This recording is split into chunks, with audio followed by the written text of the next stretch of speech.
All right, so what we're going to be discussing here is the body's position that we get to the moment our front foot gets into the ground for the very first time. And this moment in time is called our foot strike. So we are going to be talking about the moment when, boom, those feet get into the ground for the very first time. And again, that's called our foot strike position. At foot strike, we want to be looking at our body in two halves. Our upper half and our lower half. At foot strike, we want our lower half to have rotated forward towards our target. And a useful thing to look at to know if we've been able to do that is the belt buckle. And is that belt buckle facing the target? If the belt buckle is facing the target, it's a pretty good chance that we have successfully rotated both the back foot, the back knee, and the back hip.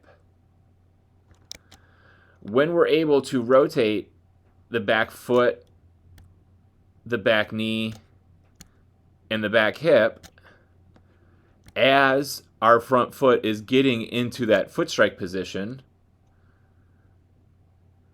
we will successfully be able to get our belt buckle driving towards the target.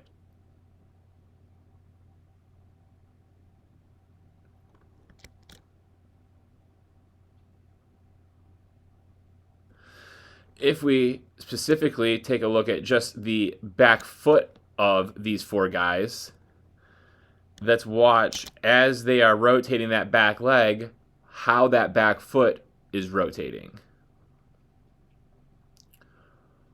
At this point in time, all four guys still have their entire foot flat onto the ground, and then they begin to rotate through or over top of their big toe.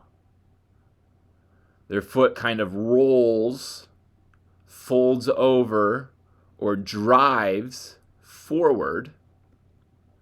And as the foot does that motion, we now shift our view to the back knee and know as the foot is rolling over the big toe, that the back knee is also rotating forward.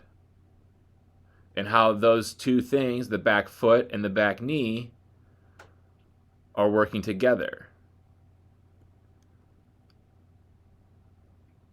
We can also see that as we go to drive and rotate that back foot and back knee, how they do that while they gain ground down the mound and towards their catcher.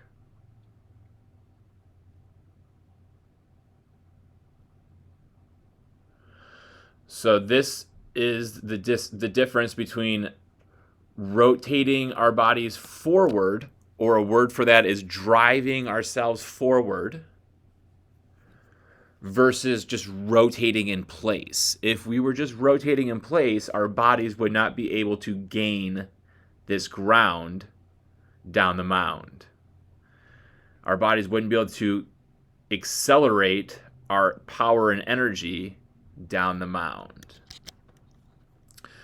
And we can then look and see that the foot has the toe, and then the heel is in front of the toe, meaning we have rotated forward. We then go to the upper body, the upper halves, from the waist up, and we want to separate that upper body from the lower body. We want the direction that our hips are facing, which is to the target, to be separate from the direction our shoulders are facing. So we notice we can see the Giants, the Padres, the Pirates, and his number. We can see the Phillies, and we can see the Brewers or Milwaukee. I'm not sure what they have displayed on their jerseys there. So the direction of their lower bodies is to the target, and the direction of their shoulders is still facing, for these right-handers, towards third base, or the direction they have been the entire time. So we rotate the lower body first, then we get into foot strike, then we rotate our upper body second. And the more that we can get those lower bodies to fully rotate to the target by the time that front foot hits the ground, and we've also been able to keep that upper body from rotating and staying back, we will have created as much upper lower half separation or hip shoulder separation as possible. And the more hip shoulder separation or upper lower half separation we can create, the more power we're going to be able to produce, and the amount of stress that's put on our arm is going to be reduced.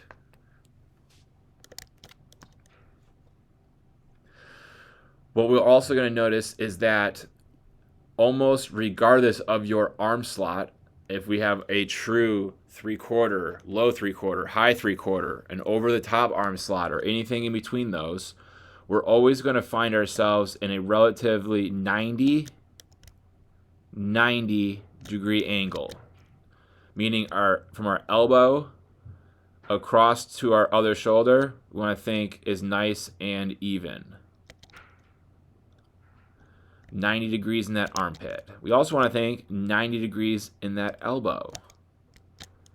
We want this type of arm position, that 90-90, we'll call it, at the moment of foot strike.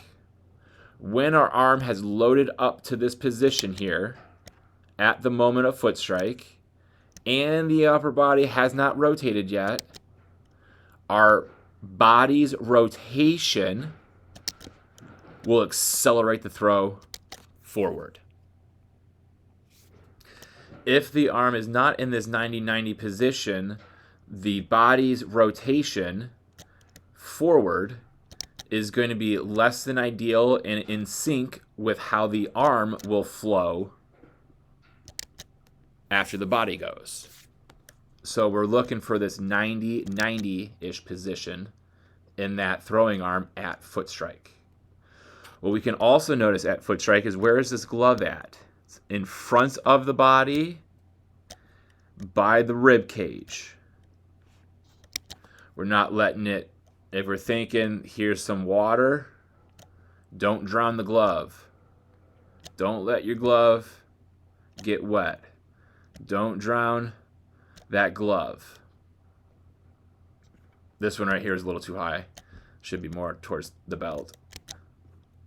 Okay. When the glove gets finished into the body like this, it's able to help keep this front shoulder in line, meaning it's not going to open up early. Because if that front shoulder starts to open up early, that's going to start to pull the back shoulder forward early. And now we would not have separated our upper and lower halves as much, because the angle of the shoulders would begin to rotate forward, which would be more matching the angle of the hips.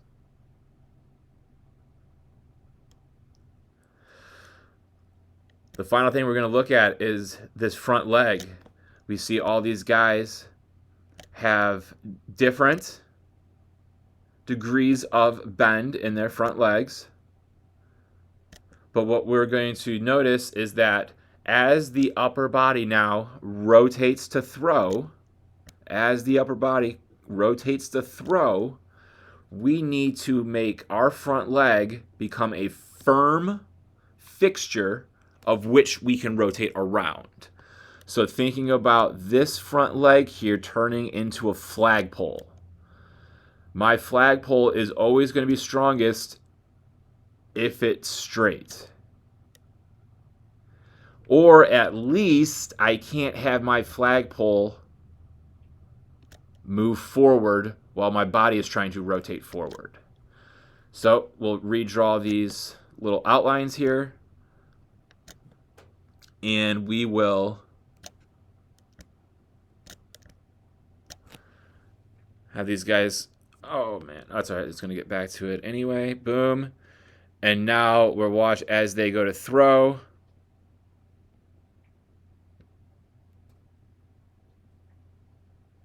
How that leg is locking out, stiffening up, straightening out.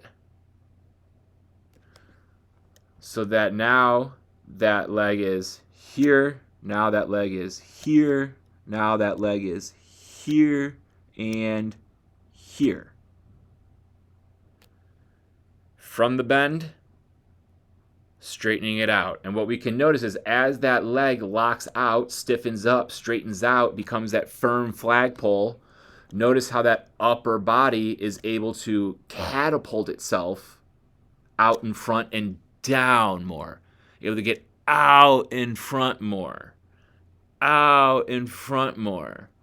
So that way, if we look, we can't get everyone exactly at release, but ball just out, ball just out, ball is coming out, ball is slightly a little bit more out than the bottom two.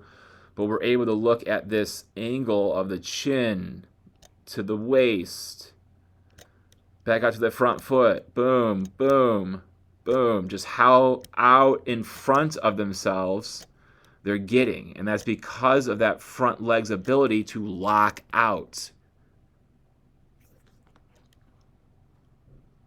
So we can see that they're starting, boom, boom, there, and there. So now it's not just the arm throwing the ball down, it's the body throwing the ball down. It's the body going down with the throw, body accelerating down. And as the body's accelerating down, the lower half is firming up. So that way, as I need to finish all this violent rotation, I have the ability to do that around that firm front leg. I have that ability to rotate around. I can finish all that violent rotation from my back leg around. I can finish all that violent rotation from my hips around. I can finish all that violent rotation out of my back shoulder around, giving my arm plenty of time to slow down and giving the back muscles, my scapular muscles, all the time they need to activate and slow down that rapidly accelerating arm. All right, bud. You got your video going to play here 2 times. First time is all one motion so you can see what you look like synced up from these 2 points of view. The second time we'll pause it at that moment of foot strike like we just discussed with all those big league examples. So that way we can talk about some things we may want to clean up that gets ourselves into that position or coming out of that position. So here we are for our second time.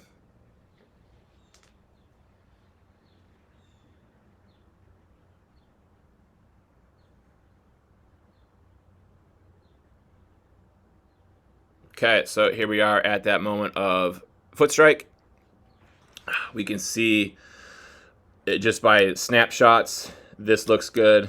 This looks good. This looks good. This looks good, meaning we've rotated, rotated, rotated, and been able to get that back hip to drive forward. And we can see that, in fact, we do. For some of your teammates that we've discussed trying to keep this back foot in the pitching rubber for as long as possible, this is a good example of that. We can see all the way through here, just right now that heel's starting to come up, and it's not coming up in the sky, it's coming over. It's turning over. So that's, of the videos I've done so far, this is probably the best back foot staying connected for as long as possible, getting ourselves into that moment of foot strike. What we're going to notice, excuse me, is this elbow is a little low. All right, so if we go from your shoulder, 90 degrees would be here. But we can see we're just a little less than that here. This is good. That's close to 90. But this down here is just a little low, meaning our elbow is going to have to go up before it can start to go forward with the throw. So if we take us out of this moment of pause, we'll see is this elbow is going to have to start to travel up. And now the hand is also traveling up, which makes it really difficult to get the ball to go out on time. And one of the things that we saw in these pitches here before we had our talk was most of them were low. So you're up, and your fingers are like, crap, I got to hold on to this ball a little bit longer so that it doesn't sail up out of my hands. And now we're just a little late, and it gets ripped down.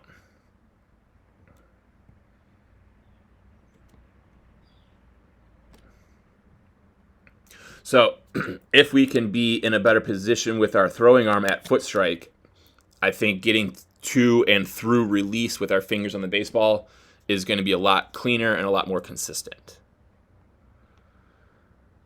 One of the things that we can notice is that this front leg is a little closed off, meaning we have our thigh going this way, we got our shin going this way, and then we got our foot going this way.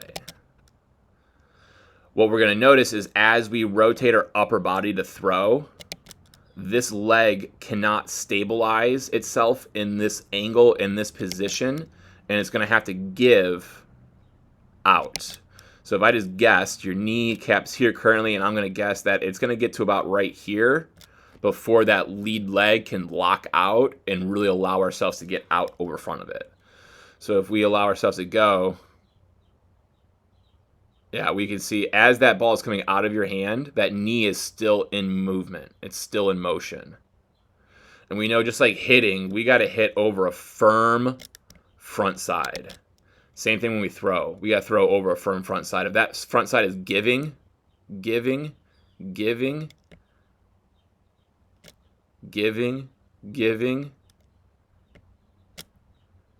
is bowing out as we throw, that's also going to minimize our power and our accuracy. So something that's going to help us there is when we land, one of two things. If our foot is going to land here in relation to our back foot being here, we need to have kneecap to the target more. If we want to keep this alignment and this alignment and this alignment when we land, that's fine, but we need to make sure that this foot is landing more here. Straight to slightly closed off, so that way we could have a slightly closed off knee, because if we're slightly closed off, this knee is not going to feel like it has to get over here. This knee feels like it has to get over here, so that way it can get between your hip and your foot. And right now we can see that that knee is not. Now it is. But because it started here, now it's here, it's not going to be able to magically stop here. It's going to keep going this way.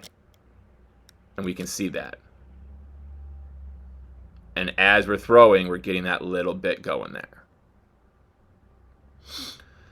So we just need to think about our front leg's alignment and or placing when it gets into the ground. If we want to keep this angle, we just need to be more of a straight stride to slightly closed off stride. Or if we want to have more of this slightly open stride, which is fine, we just need to be more right at it with our kneecap, so that way we can be more locking out right away, rather than having to stabilize and then try to lock out. And third and final thing, it's going to be very tough to throw strikes if as soon as our foot is getting into the ground, we are no longer looking at the target.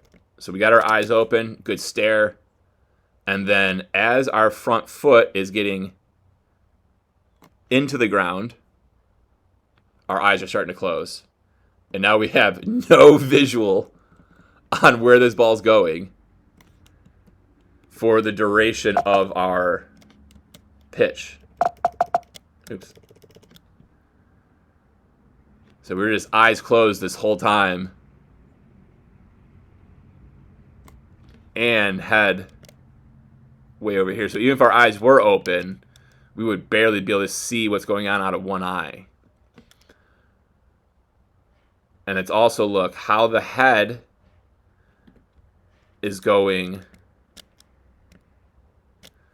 this way. The head is going this way, which means the hand is going to get flung which way? The opposite. And now watch what happens at release. We'll zoom back in over here again. Watch what's going to happen at release. Because your head is flinging this way, your arm's getting sent up this way, which will ultimately result in your hand getting onto the side of the baseball. Look at that. Your fingers are on the side of the baseball here as we go to throw. We want to be behind that baseball. You're going to be throwing cutters here. Not only are we throwing cutters here, but we're going to be adding extra stress to the elbow because of that cut. Back on the garage side. Yeah, they said they scraped some of it off so we can take a look and see what we think. Sorry, I got people looking at my apartment right now. I don't know what they're doing, making all kinds of noises. But those are really the biggest things, bud, is just this front leg alignment and then just working on keeping this head nice and still and straight as we throw. If I just pulled up some front views for us here, and I'll just pick 1, 2, 3, 4, 5 random dudes. I didn't pick Tyler Anderson because he's got a funky leg lift. I don't know. All right, so let's just look and how that head just stays right in line that whole time.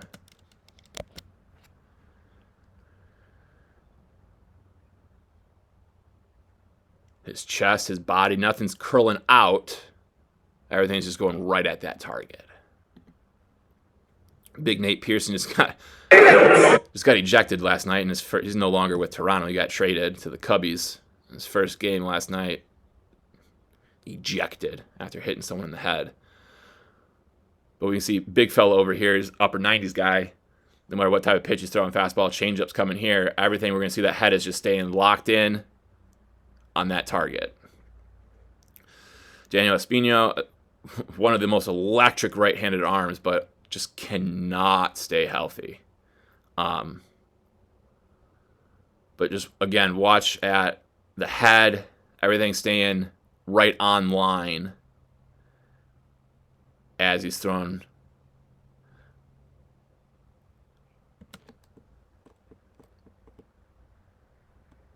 All right, so we can really see how it's just staying right on line there.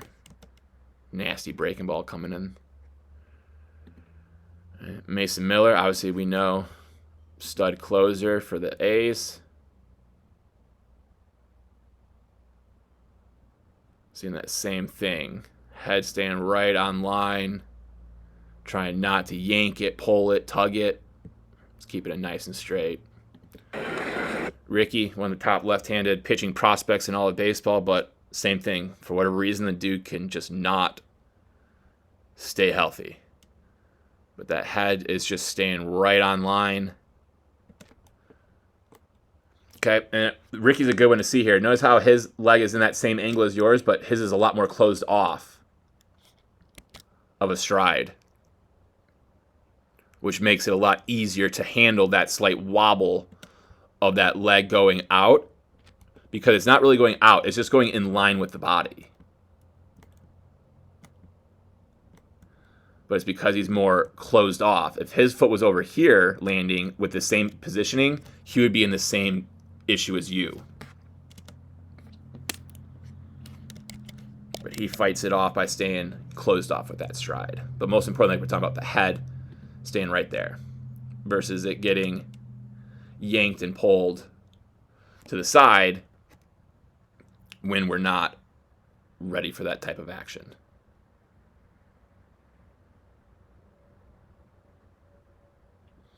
But we do a good job coming out of it, staying strong, finishing that throw, staying stable. All in all, we're very, very close.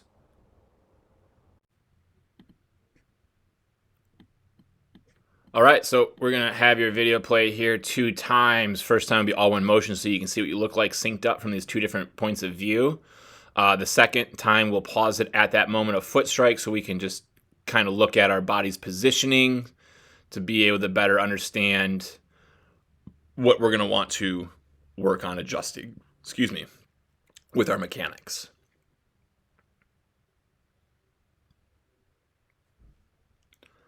So here we are at that moment of foot strike. And if we just look at a snapshot here, we're going to say that this back foot did its job, the back knee did a good job, the back hip did a good job, this front leg is in a very good positioning, the glove is in a good spot, meaning it's not opening ourselves out, so it's helping our energy stay in our hallway.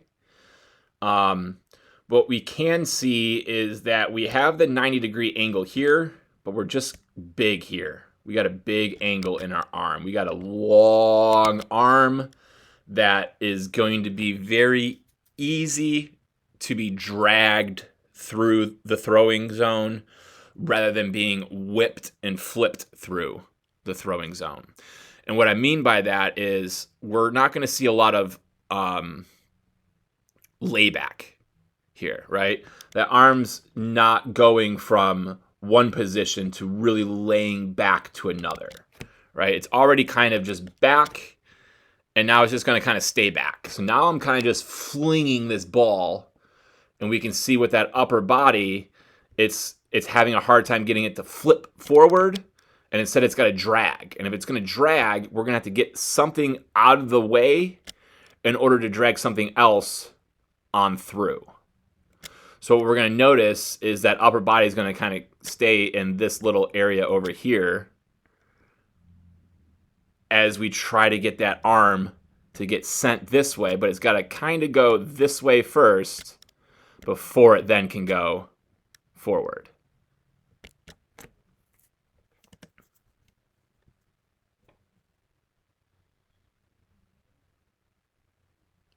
So if we play that again, we got a real good, beautiful high leg lift.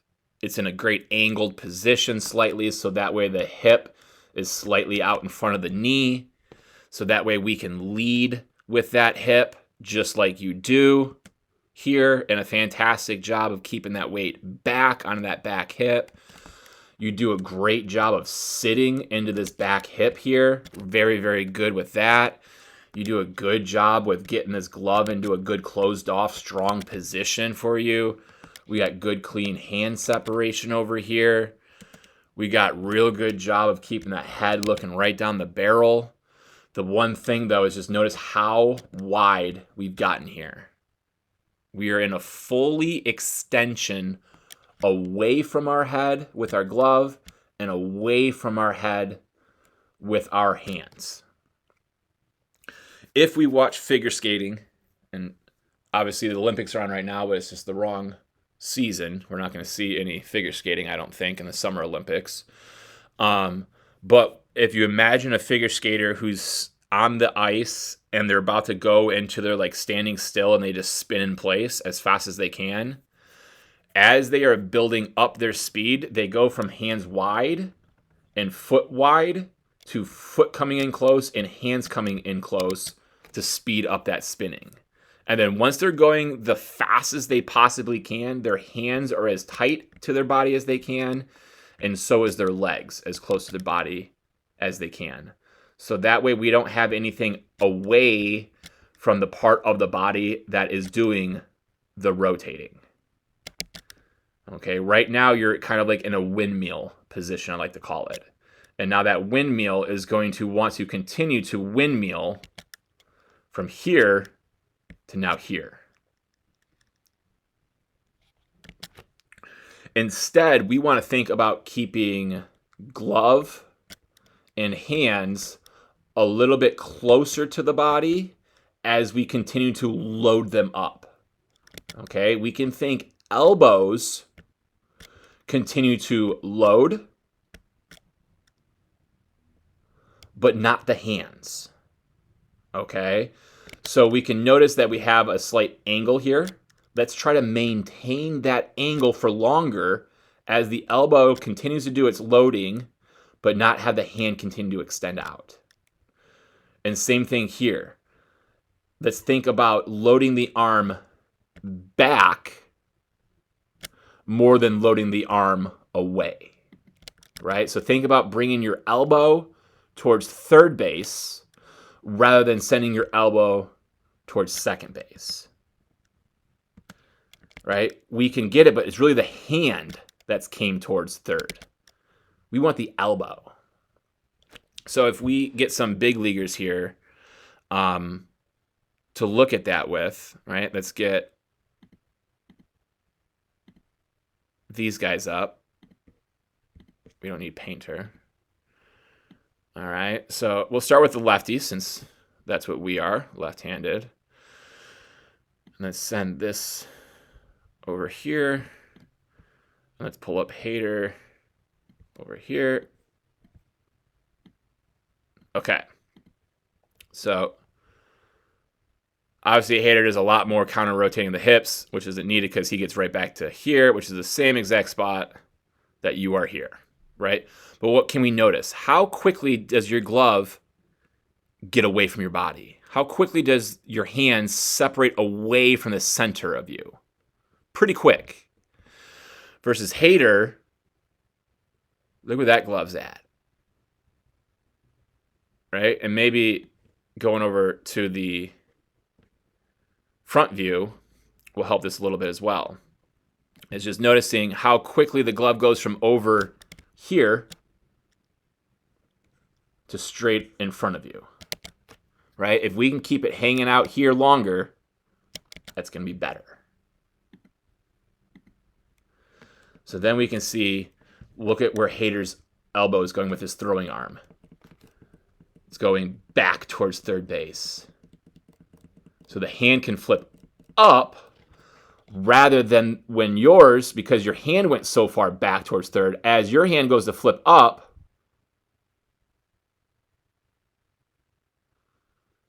it's having to be so far away from your head. Whereas we get to Hader, as his hand is flipping up, where's it going? It's getting closer to his head.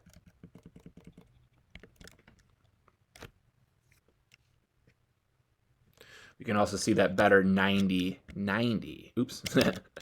90-90. And that distance to his head is not that much.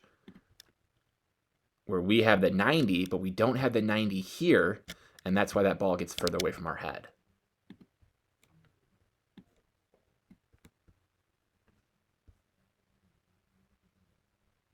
So thinking, if right now, we can kind of think of like that equal and opposite old mantra that people used to say, your hands are equal and opposite, but they're just going into straight lines, right? You look like you're, one of the Olympic Games right now is fencing. You look like you're fencing with your front arm. We don't want to be fencing. We want to think instead we're holding like a shield, right? So if I pulled up some front views for us to look at, okay, pull up Hunter Green here. This is a 100-mile-an-hour regular starting pitcher. Okay, let's see how that glove is over there, over there, over there, over there, over there. Now watch how that elbow is loading up. See how that elbow loads without the hand? The elbow comes back towards first base, but not the hand. The hand kind of stays in that nice little bend of the elbow. Nice little bend in the elbow. Yeah, it gets extended out, but then it gets into a bend.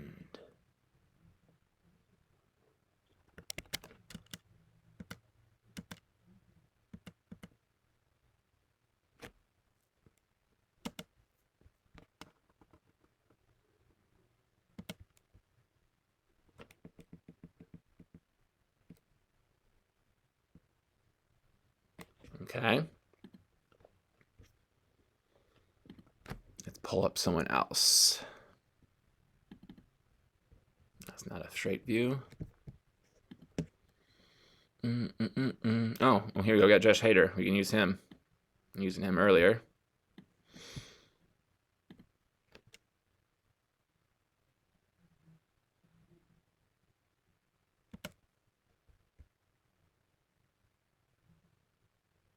Okay, so similar-ish positions here with your upper bodies. See how when he extends the glove, it's going towards first base still? Versus you, as you extend your glove, it's reaching towards home. Okay, but again, because his glove is a little bit more over here, his hand can get a little bit more over here. And then we can see now your hand's getting way back over here, but the glove is going where? It's going more over here.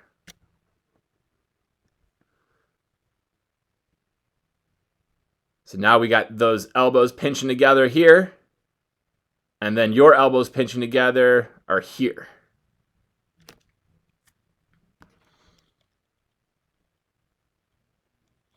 So everything we're doing is very, very close. It's very, very good. It's just we just need to clean up our arms a little bit, so that way we're rotating more violently and not rotating so much like a windmill. This is another top left-handed pitching prospect in baseball. Okay, so there, and then we'll get you as well to there. And one of the big differences we can see is how quickly your hands want to separate versus hands kind of staying together. Now we're separating them. Now we can see that ball coming out, right? And we just see we're a lot further through the delivery than where you are. So if we're looking for our hands not to get as far into that extended T position as quickly as it is, if we keep our hands together longer, we won't be able to get into that extreme T position, right? So we can see as this glove is going out, we have that bend in the elbow, and we have that bend in the elbows to keep us in a better clean position versus your elbows getting very extended very quickly and then having to get into bends again with the glove, which it does good, but the throwing arm just doesn't get into that bend, and that's why it's a little bit, further away from our head than what we would like. See, we can see how it's loaded up back here versus yours is already starting to come through a little bit. And that's just because the long arm is going to need more time to come through, so everything has to happen a little bit sooner than it should to be able to get into those big, long positions, rather than just being a little bit more compact with our arms. So if we can just think, let your body do everything it's doing, but just don't let arms get fully extended. Maintain a slight little bend in your elbows at all times, and we're going to be in a much better positioning going through. But like I said, we do a lot of good stuff with the leg lift, with our back leg, with our back hip, with our glove getting out. Everything up to this point is like, hell yeah. Now we just got to not get so extended with this back arm. And we can help by not getting so extended with this front arm. And once we get those, everything else will be nice and cleaned up, and we should be not in this forward tilt position anymore, because you're in this position because your body's like, shoot, I'm not going to have a lot of power with this big arm. I'm going to try to get some power going early. And when your arm's in a stronger position, you'll be more upright. So that way you'll be able to use all this forward angle with your throw instead of already having this angle to get to this angle. That's not a whole lot. But if we were more vertical, boy, that's almost double the amount that you'd get in power. So we just got to think a little bit more compact with our elbows. Everything else, we're very, very close. All right, so we're going to have your video play here 2 times. First time will be all one motion so you can see what you look like synced up from multiple points of view. And then the second time we'll pause it at that moment of foot strike so we can talk about your body's positioning compared to the big leaguers that we just discussed. That way it's going to be easier for us to understand what we need to clean up.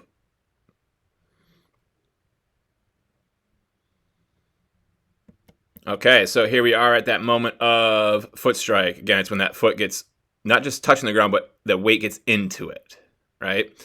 And what we're going to notice here is that this front side is in a very good It's in a very good alignment. It's in a good positioning to be able to stabilize the rotation that goes around and in front of it. We then shift our focus to this back leg, and we can see we're just a little late with getting it turned over, rotating it forward.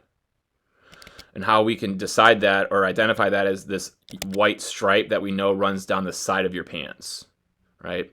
If we were getting that rotated a lot, we would be able to see it from our perspective here a lot more than just that little bit, right? Another thing we can use is this Nike logo on your shoe, and we should be able to see it also a little bit more at this point in time. We will be able to get both of those results the way we want to, but it's just going to occur after foot strike. After foot strike. After foot strike. It's just that little bit extra that we want to achieve as that foot's getting into the ground versus it being after the foot gets into the ground. Because we can see in order to get our backside leg into this good, strong positioning, we have sacrificed our upper body's ability to stay back. Meaning we have minimized our upper-lower half separation that we're trying so hard to achieve in order to minimize the stress that's on our arm when we throw and to help maximize our velocity. So we do a good job, and this is something that the vast majority of your teammates don't do a good job of, so you're in a camp that's different than a lot, is your ability to keep that heel connected to the ground. If we look over here, we can see how that heel stays in the ground for a long time. That's exactly what we're looking for, because that then sets you up to be able to drive everything down the mound really well and on time. But we can see because the backside isn't firing yet, it still isn't firing yet, it still isn't firing yet, and we're nearing our foot strike, it's not just going to have the time to fire. At least on time. It's going to fire now, and it's just too late. So everything that you're doing with your backside, from sitting into it, keeping that back knee back as the body drives down the mound, is really good. We just need to learn the timing of when to fire it. And right now we're just a little late. I would say around this point in time here is when we fire, because as the knee fires and the back foot fires and ultimately the hip gets to go forward, that's the point in time where the hand and the arm is flipping up. And what we're going to notice is right after this moment in time, this hand is going to start its flipping up, flipping up, flipping up, but yet the hip is not going with it. We want those two to be in sync together. As the hand flips up, which occurs right before foot gets into the ground, we need to have the back hip, back knee, back foot be fully fired at that point in time as well. So if we pulled up some of these big leaguers, right, obviously we got a lefty here, that doesn't matter. But we're going to see how his back heel gets to stay in the ground long. But right before this arm starts to load itself up, we can see that back knee starting to go. So once the back knee goes a certain distance, it can't keep going unless the foot gets involved. And once the foot starts to get involved, that's when the back hip gets to get involved. And now we can see at foot strike, this is flipped up and this is fully turned over. Again, your lower body gets to this exact position here. However, it doesn't get there with the upper body still closed off like we got with Hader. We'll see instead, in order for your lower body back leg to get to Hader's positioning, it requires just that little extra time, boom, to get there. Now we look just like Hader with the back leg, but we can see how much of your upper body we had to sacrifice coming through to get to that position versus Hader still being here. So now we'll see all the power that Hader gets to bring through after this point in time. Boom. Boom. Boom. Boom. Versus the power you're putting in. Just that. Just that. Just that. There's not a whole lot of upper body rotation that gets to come through after the lower body's completed its rotation. So we just need to get this backside foot to fire sooner. We got to get the backside knee to want to start to fire sooner. So that way the back hip can get driven out sooner. And sooner would be right around here. And we can see that neither this nor this really want to do anything in the coming fractions of a second later. And it's not until that foot gets into the ground that we really want to get the back leg to start to turn over, turn over, turn over. Okay, so that's the first thing, is just getting the backside to do its rotation sooner. The even more important thing for your arm's health and for you to take a ginormous velocity jump is this. When that arm of the throwing arm loads up, we want it to be loaded up behind the head. And we can see by the time your hand loads up, where's it at? It's over here, right? By the time that hand gets vertical and the hand is underneath the elbow, we have already begun to rotate around. I don't have any already pulled up, so let me get some front view guys here, okay? Let's just watch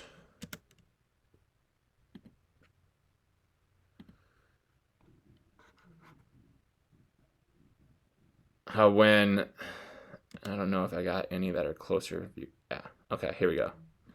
So as this foot's getting into the ground, watch his throwing arm and how it's going to load up. And now here's that ball right there. It's behind him. It's behind his head. It's somewhere in this area. So that way, as he rotates his shoulders, the arm gets to lay back.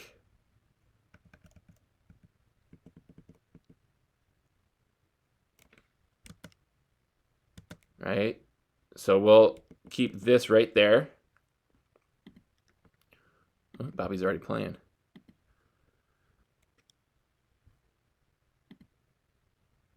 Let's get to a better angle one. Okay, here. And we'll see as it flips up. Bam. When that hand gets above the elbow, where's it at? It's back here behind the head. So that way, as his shoulders rotate, the arm can lay back. We get over here to you, and like we said, this is the point in time where your hand finally has loaded up. Up until then, it's not up, right? We can see back here, it's not up. Now, it's starting to flip up, but you're already rotating forward as it's flipping up. So now your arm is up.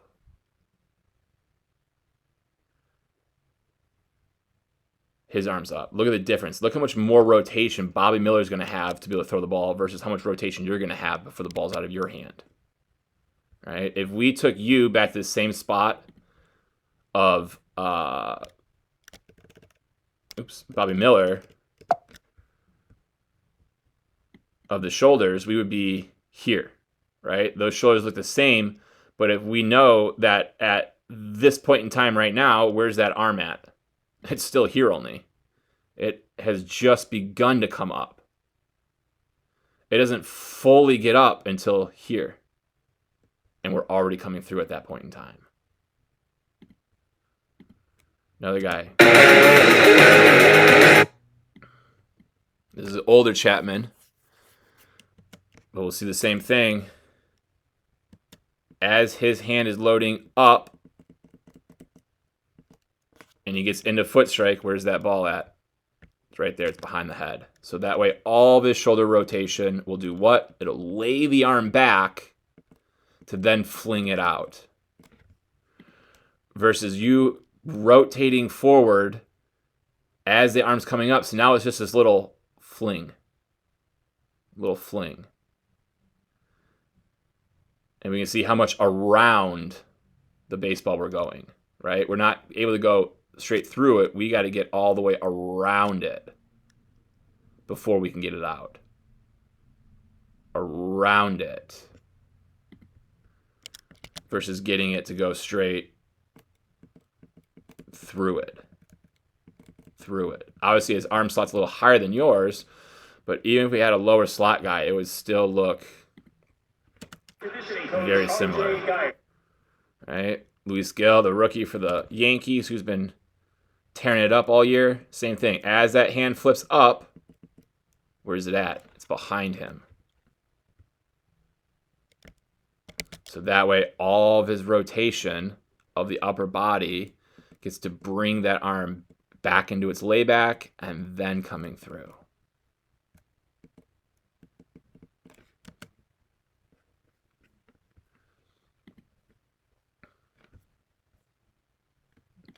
Okay, so that's just the biggest thing that we need to think about in terms of that, right? If I even get a lower slot guy for you, all right, we're still going to see that same thing. The hand is up. Where's it at? It's up behind his head.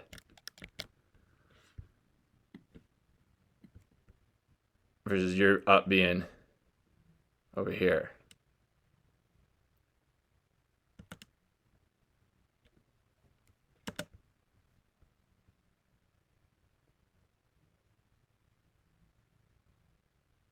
So it's coming straight through. Straight through. Versus you having to get really, you having to get around it. Around it. Around it versus going straight through it. Just that little difference. And it's all based on where that arm gets loaded up to. Okay, so we just need to think about firing the backside leg a little bit sooner. And then we need to learn how to load this arm up while the shoulder stays sideways versus the arm loading up as I'm rotating through. We just need to learn how to keep this shoulder back as the back hip comes through. A lot of upper lower half separation drills. All right, so we're going to have your video play here 2 times. First time will be all one motion so you can see what you look like synced up from these 2 points of view. And then the second time we'll pause it at that moment of foot strike so that way we can discuss the positionings that you've gotten yourself into and then how that's going to affect how we then come out of those positions.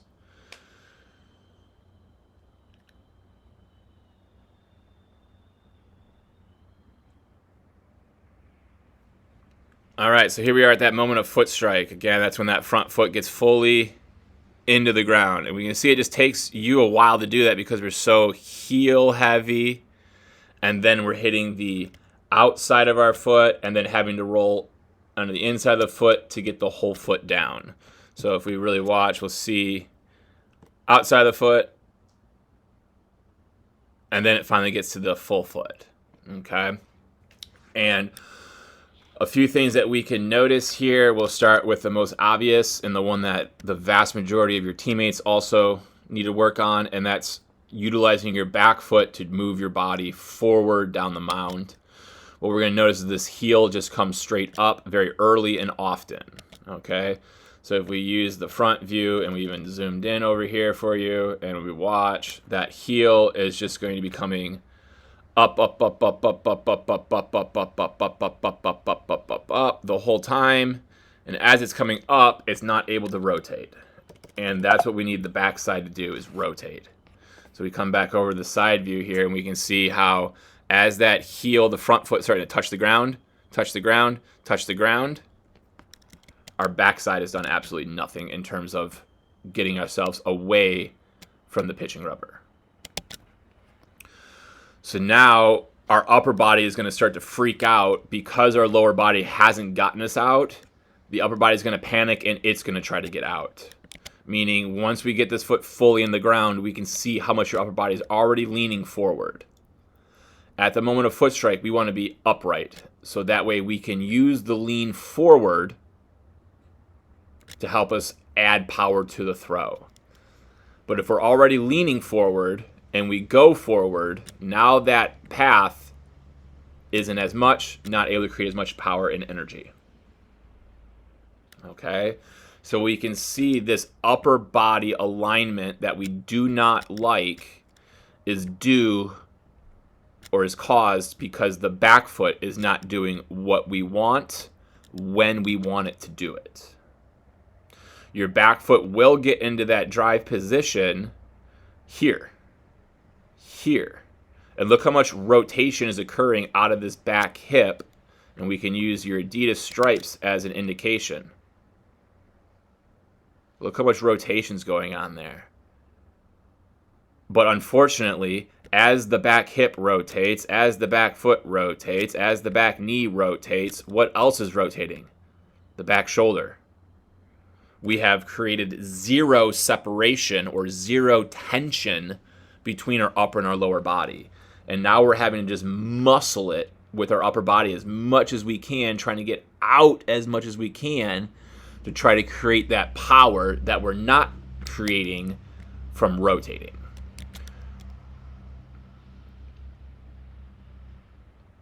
So we need to use this back leg better by staying connected to the ground longer. I don't want to use Otani.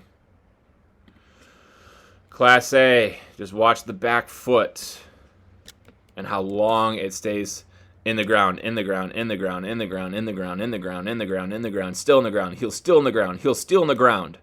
And now we're going to rotate it forward. Pull up another guy.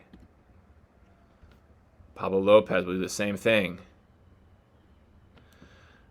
Heel is still in the ground, still in the ground, still in the ground, still in the ground, still in the ground. Now it's driving forward.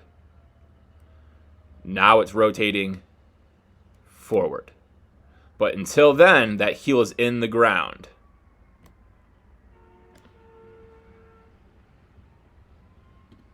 I know he's a lefty, but it don't matter. That heel is staying in the ground, in the ground, in the ground, in the ground. And then we rotate it forward. Rotate it forward. And what can we notice at foot strike while we're there? We're at this moment of foot strike, and where's his upper body? Nice and straight up. So when he goes to throw, he can use all of this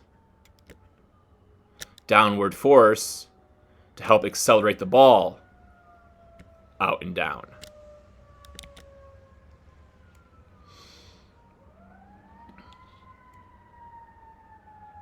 Same thing with Blake Snell.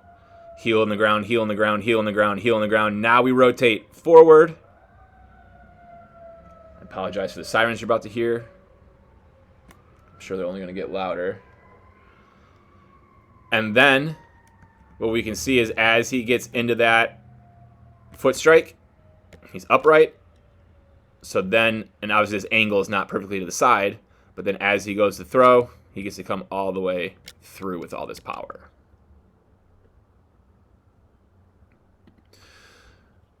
Garrett Cole, do the same thing, watching that back heel stay connected, connected, not coming out of the ground, not coming out of the ground, not lifting up into the air. So that way I can rotate everything forward. I am upright at the moment of foot strike. So that way through release, I can gain ground towards the target. Using all of that to my advantage to create power.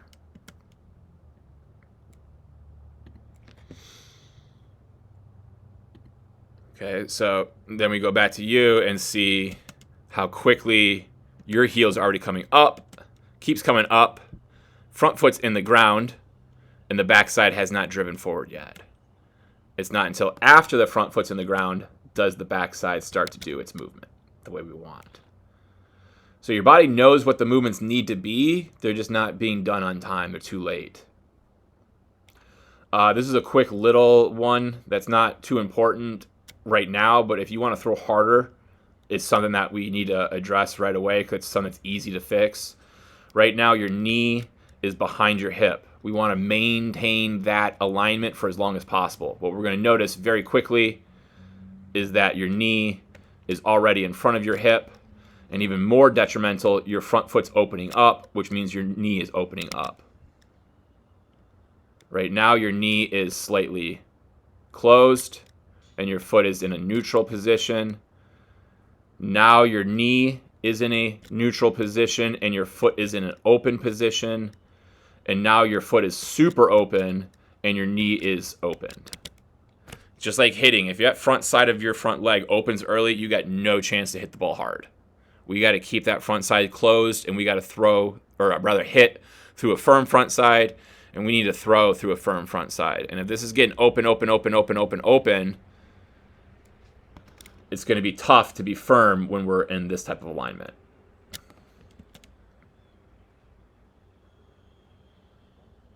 We can see where to want to get to right here.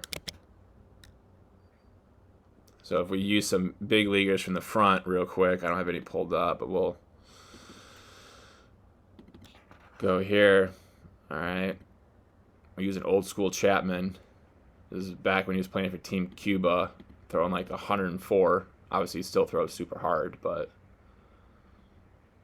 you can see he's super skinny here too before he really started to beef up. Boom.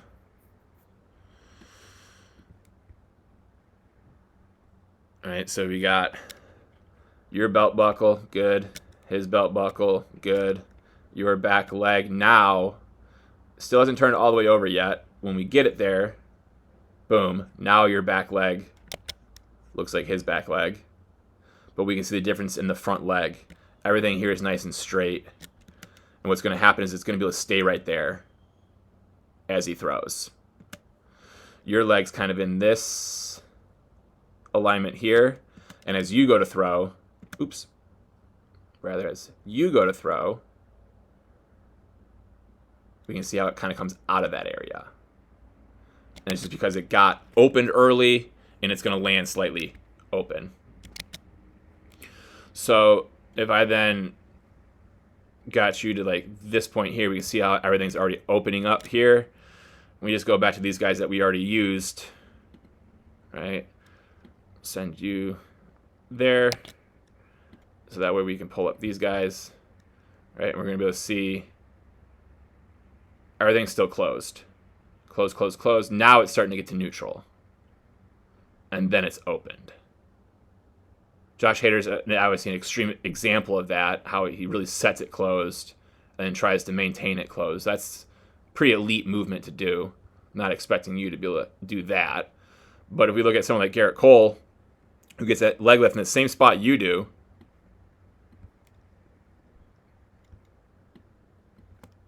right? Very similar spots, but watch your first movement. Boom, to open it up versus boom, keeping it closed. That kneecap is still facing like shortstop. Your kneecap is going into third base dugout. We let Garrett Cole go a little bit longer, and that kneecap is still trying to face over here. We take you a little longer, and your kneecap's already facing the catcher. Right? His foot is still fighting to stay closed. Your front foot is already starting to step straight forward. So we're able to violently rotate not just the backside, but also the front side into the landing. Whereas here, you're just kind of walking now, or falling, or reaching into that, versus rotating into that.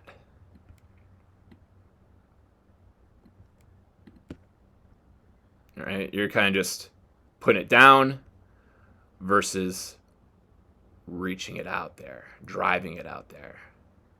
So you can see the big difference in this back leg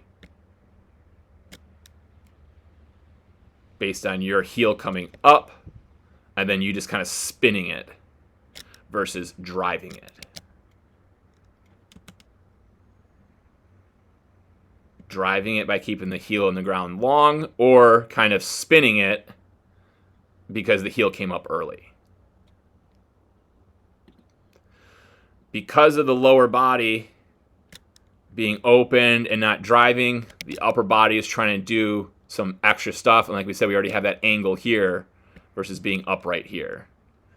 So once we can clean up the lower body, my guess is that the upper body won't try to do this because it's not going to try to be like, yo, we got to get this power coming, because the power's already going to be there because of the lower body. So yes, we definitely want to address and know and identify that this is slightly leaning forward at foot strike, but we're not going to have to worry about it, because my thought process is once we clean up the front leg and the back leg, the upper body will take care of itself. All right, but so we got your video here. I'm going to play it 2 times for you. The first time here will be all one motion so you can see what you look like synced up. And then the second time we'll pause it at that moment of foot strike so we can compare and contrast your body's positioning to that of which we just discussed with those big league examples. So here we are at that foot strike. We can see visually that lower body is doing a very good job getting that belt buckle to the target while we counter that rotation with the upper half, trying to separate the two. We're doing a very good job of trying to hold that back. What we can notice slightly is at this moment of foot strike, we are another guy who's very heavy with the heel first before the full foot gets in, which isn't the biggest thing, but what we're going to notice is that if we could get the full foot to be in now, the backside would not have been finished. Your backside gets finished once it fully gets in. So we need to fully finish this sooner so that when this lands flush and flat, this is where it needs to be when it needs to be there. Because if we just said, hey, instead of this foot getting down here, it was flat getting down here, we're late. All right.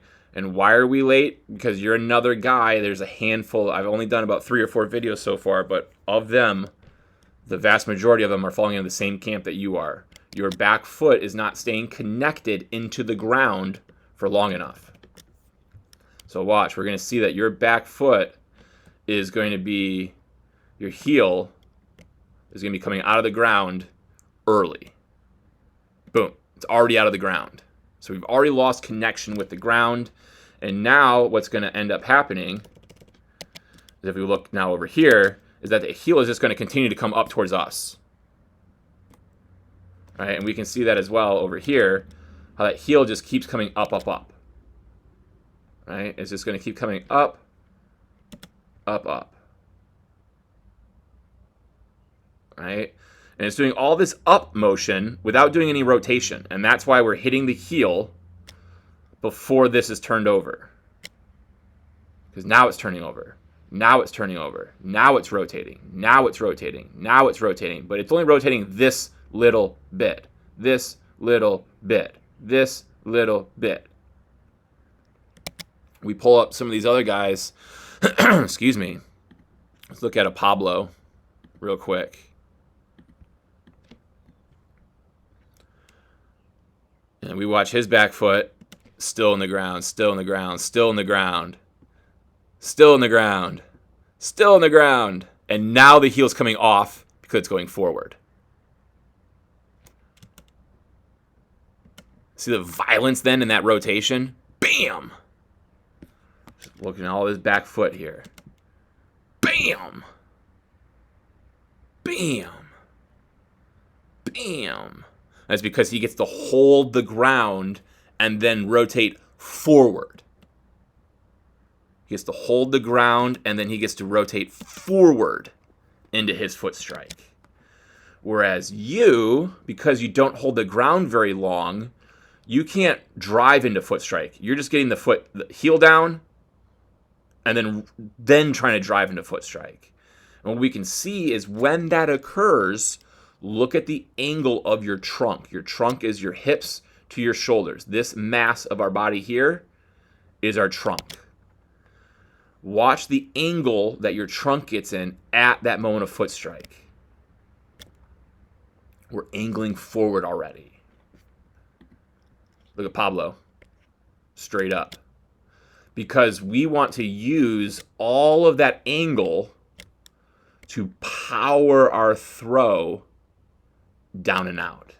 So we'll notice here with Pablo is as he rotates through, him getting that trunk down through rotation helps him create power down the mound.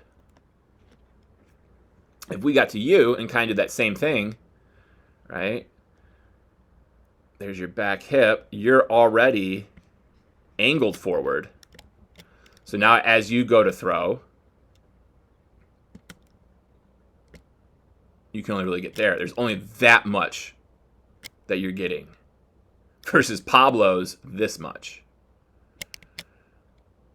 Right? So we can think of like if you play hockey, if your stick is right behind the puck and you just flick your wrists, you're not going to be able to shoot it very fast. But if you wind up all the way up over your head for a slap shot, you're going to have a very powerful hockey. I don't know what it's called. So I don't play hockey. You're going to hit the puck hard. Same thing with football. If you're going to tackle someone and you're standing 1 inch from them and you got to tackle them, it's pretty much just going straight down to the ground. But if that guy's standing still and you get to run 10 yards at him and tackle him, you're going to be pushing him back at least 3-4 yards once you make contact. If you're going to be doing a standing broad jump and you only bend your knees 1 inch, you're only going to be able to get so high. But if you load it all the way up and you bend your knees as far as you need to and jump up as high as explosive as you can, you're going to get a lot higher. It's the same thing with here. We want to make sure that we're not already tilting forward before this front foot gets in the ground, because we want to do all that leaning forward as we rotate to create massive power. And because you're already out, we're missing out on some of that power production that our trunk achieves by driving out like yours does here. So the movements are right. The order and the timing is just a little off. Right? So let's get some other big leaguers up here. Right? Josh Hader, he's at foot strike. Boom. Trunk straight up. So that way, when he goes to throw, he can use all that to get out in front with.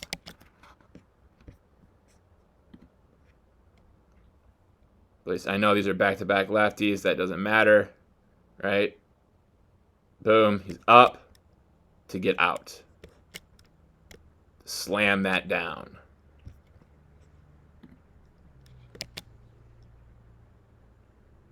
Class A.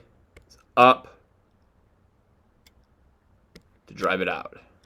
All that power. And that's why this dude can throw 98 mile an hour cutters and 101 mile an hour four-seam fastballs. Best closer in the game right there. Coltrane, same thing. We get into his foot strike right there. He's up to then get out, using all of that for power down the mound. George. Okay, here's George at foot strike right here, somewhere between these two frames. Upright to get him out.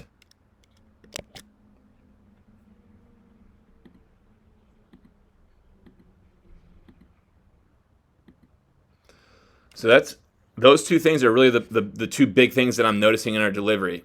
We're just losing connection with the mound with our back foot early because that heel's coming up, up, up, up, up, which makes it harder to drive out, out, out, out. And then just through experience of being on this mound more, having our front foot learn that slope so that way we're not heel heavy as much, right? We can kind of go back to these guys. We can just see as their foot's going in, it's getting ready to match that surface. As that heel is going down, it's getting, oops, that's the fast one. It's getting ready to match. It's getting ready to match that surface. Boom, landing a little bit more flush. Being ready to anticipate that angle so that front foot can land a little bit more flat and flush into that pitching rubber rather than so much heel first. We want to be able to get it in, boom, so we can get out. And then after that is just thinking about trying to keep my trunk upright at this point rather than already leaning forward at this point. Other than that, everything else that we're seeing looks very, very good. Coming through release, this good finish, keeping that head locked on the target as everything finishes around this front side. Doing a very good job there. It's just thinking about back foot staying connected into the ground longer so I can drive myself out. Thinking about learning how to get my foot to land flat instead of the heel. And that'll be easier once this gets achieved because we'll be driving out instead of feeling like it can just get put in. We'll still be in motion. So instead of that foot getting put down like here, you'll probably have your toes down like here. We'll probably get an extra ½ inch down the mound. All right, so here is your video. Synced up, all one motion here, one time through. And we'll play it a second time. We'll pause it at that moment of foot strike so we can discuss your body's positioning before we proceed it to release.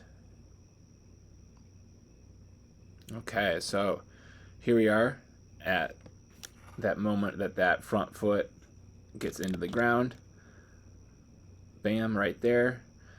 If we work from the ground up and from the back forward, we can see that the back foot looks real good. And we can see that as we're rotating into our front foot, we're going through the balls of that big toe, the balls of our foot there, getting our back knee to turn over.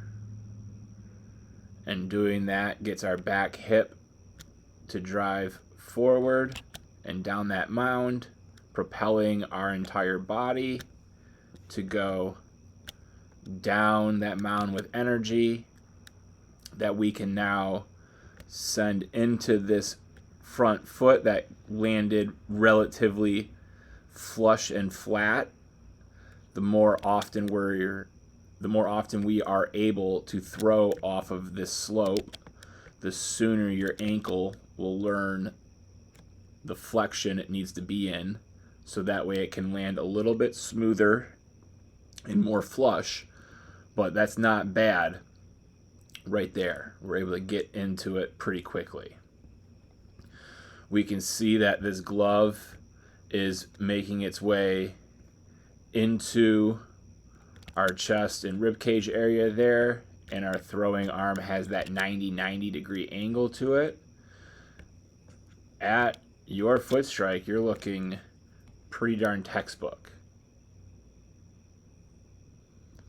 The one thing I will note is your back foot, although it does finish in a very good position, we're going to watch as we rotate, and it may be easier to watch it on this front view, is how that heel kind of comes straight up for a while. And if we kind of shift our focus back to here, we can see it again, how that heel is going to come like straight towards us, up in the air. And then we really get the back foot to rotate and turn over. And at that point, it's kind of just a push. So yes, we are in a great position in a snapshot photo, but we are missing out a little bit on the power that the rotation of the lower body can help create and send up to the upper body when it does its rotation. So what we'll notice, let's see, let's get one of these big leaguers. Let's get a Garrett Cole, and we'll pause him at his moment of foot strike and be able to show you how both of you guys, and let's do something like this, something like this, right? You guys both have very similar body positions here. This is the same. This is the same. Both of your belt buckles are going towards the target.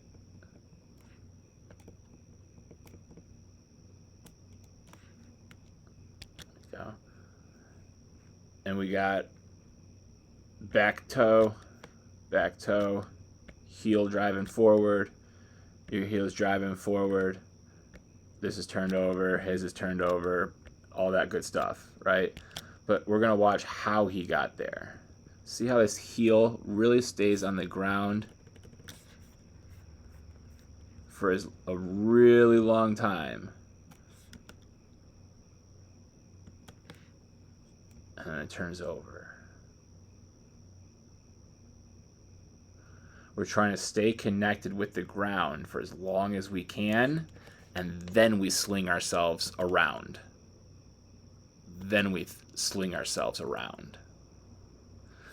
So if we can just try to hold that connection with that pitching rubber for longer, that'll help when we do turn it over. We'll create more rotational power, bam, leading into that upper body rotation.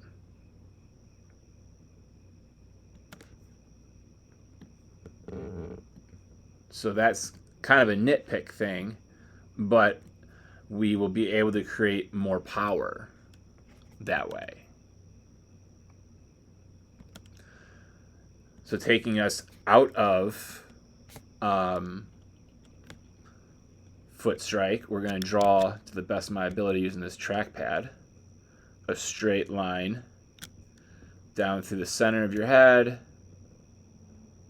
over your chest, and back through your elbows here.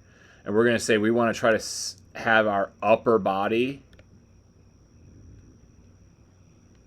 and our head stay in this bracket here.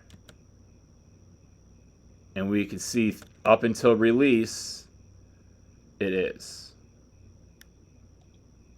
So we're doing a good job of helping send all of our energy towards the target as we also rotate our energy to our target. So that's going to help us throw strikes, and it's going to help us throw hard.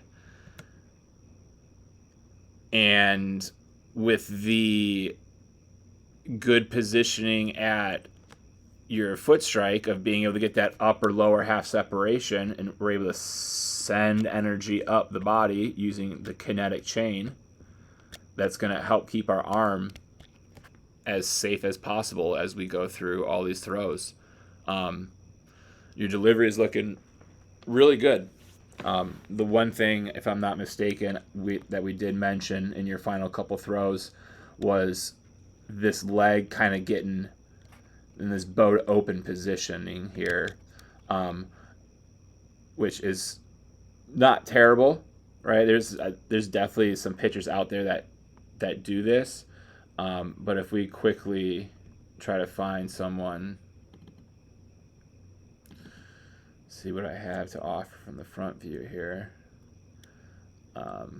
Okay, yeah.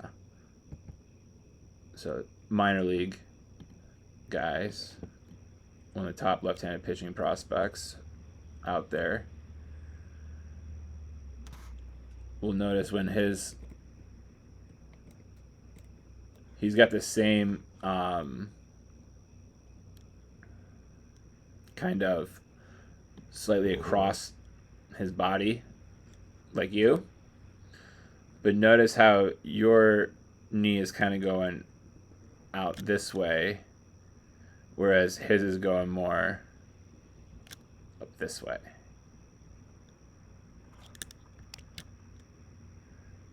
Again, different arm slot. He's like a real low arm slot guy. But just kind of the thought of, even though he's kind of going across his body, like you're kind of throwing across your body a little bit, trying to think of this part being more in line. Which, again, nitpicking, but these are going to be things that are going to help you throw a little bit more consistent strikes, going to help you throw a little bit harder and a little bit like 0.2 miles an hour harder, where over the years, those 0.2s start to stack up. Or when you can find 2 or 3 other things in your delivery that are 0.2s, now we're getting to almost a full mile an hour. But other than that, dude, you got some good moving body parts here that should really help you throw some strikes, and then as we get stronger and put on more and more weight, be able to throw harder. Oh, I think I also remember what the thing was that we talked about, and it was the glove potentially getting a little short on you. I think that may have been what we discussed. And in the video, it doesn't look too much shorter than what your arm path is. But you can see it's just a little bit, maybe we could get a little bit more depth away from our body. Like we talked about, just like an inch, not a lot, just a little bit extra. But again, that'd be kind of just nitpicking. But again, at a certain point, to get more out of our delivery, nitpicking is what it takes, especially in the off season. It's a good time to tinker around with stuff. We got your video here. You're going to play twice. First time be all in motion so you can see what you look like, synced up from 2 points of view. And the second time, excuse me, we will pause it at that moment of foot strike so we can take a look at your body's positioning and discuss anything that we may want to address before we ultimately get you through release again.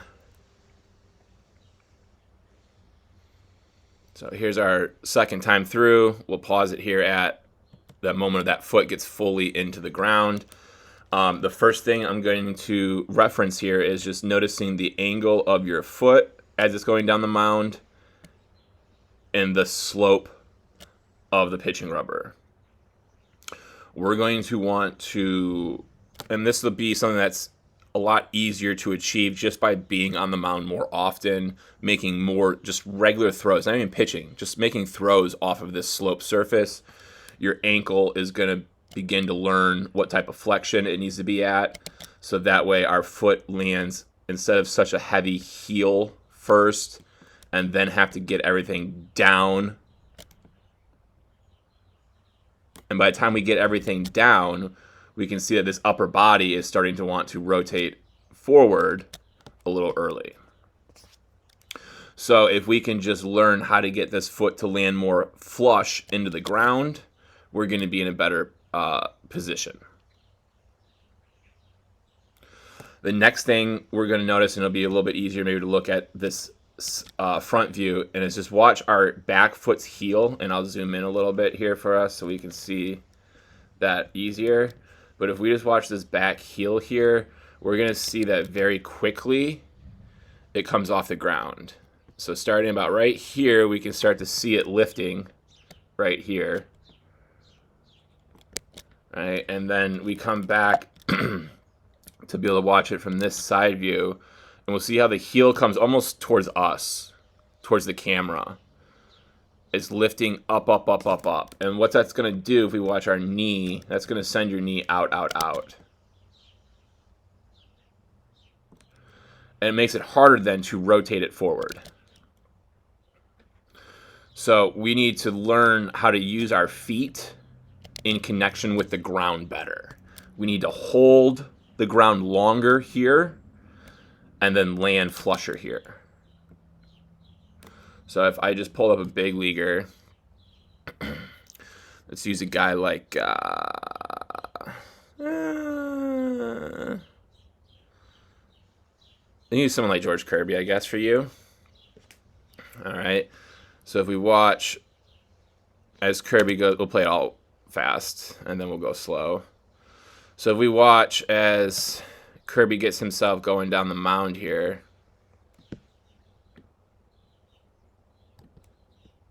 and I'm not sure if you know who George Kirby is, but he's the best strike thrower of all time. His walk to strikeout ratio, his walk to inning pitch ratio are better than anyone who's ever played this game. So he also is upper 90s guy. So he's got the whole package really going for him. And if we watch how that back foot is staying connected in the ground for as long as possible, like even at this point in time, right here, it's still flat in the ground, that back heel. And look how close he is to about to hit the ground here. And we take you, and your heel's already coming up, up, up, up, before this backside really fires. And what we're going to notice, with Kirby, so we get him back here, is we're going to watch this back knee really fire. We're going to watch this back foot really fire, and that's going to get that back hip to really get going forward. Boom. Okay, and his ankle is in a flexion that's kind of like yours, but we'll notice is as it's getting into the ground, that ankle allows that foot to land a lot more flush. Okay, so those are the two big things for you that we're seeing getting your body into this foot strike position here, is that we're losing connection with our back heel early. And now we're kind of spinning backwards and then trying to go forward. The heel is almost going backwards and then trying to go forward. Where we look at Curbster here, everything with his back foot is always going to be taking him forward. You can even zoom in on that to make it even easier for you to see. Everything's going forward. Trying to keep that heel in the ground for as long as possible, so then I can roll over my big toe forward without having to come up first. Without having to come up to then try to go forward. Right? If we just look at the angle of your foot versus the angle of this foot, we can just see how much more forward his back foot is taking his body versus yours is going up more than it's going out. And that's just because in the beginning, you go a lot up before you are able to go out. Whereas Kirby is able to go, because he holds that heel in the ground, he's able to go straight forward more, producing more power. Okay. If we also then look at this foot strike position here, for Kirby, like we talked about in the big leaguers in the beginning of our video, we got this 90-ish degree bend in our arm here. We can see the distance from ball to ear. If we now pull you up, we can see we don't have 90 at all. We have a very tight angle, but we have our 90 here, and then your ball to your ear is on top of one another. So if we just slid that there, pulled this back up over to here, we can see that difference. Okay, so why? How did that occur? You're good here, just like Kirby is here. But what we're going to notice is as we get those shoulders, or those elbows to load us back, look where the hand's going. The hand's coming in. Whereas the hand over with Kirby is still loading back and up. Back and up. Back and up. Versus yours loading up and in. Your hand's going this way. I almost drew it a perfect line. Your hand's going that way.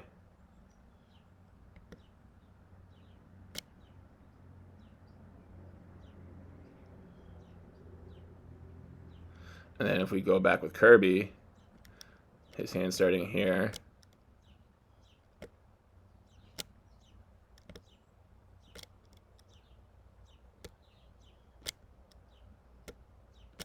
All right. So let me get rid of this first one here. Let's redo that all together. So boom. Down by his hip, his back knee.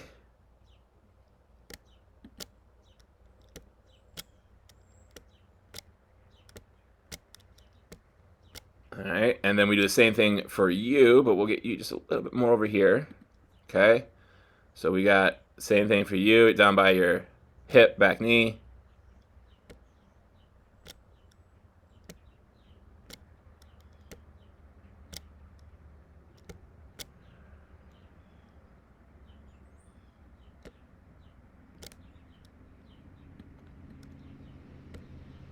Okay, so what we can see is as you're throwing, a lot of your energy is still going up, up, up, up, up with that throw. Where when we look at Kirby's over here, where was his going with the throw? Once he got it loaded up, bam, straight forward to eventually slightly down through release. And it's all because of where his arm got loaded up to at this moment of foot strike determines how he's able to throw it. And that means the same thing with you. How you brought your arm up will determine how you have the ability to throw it. And because this is so close to this, we now have to get this arm to do what we call like getting around ourselves, or we're throwing around the baseball.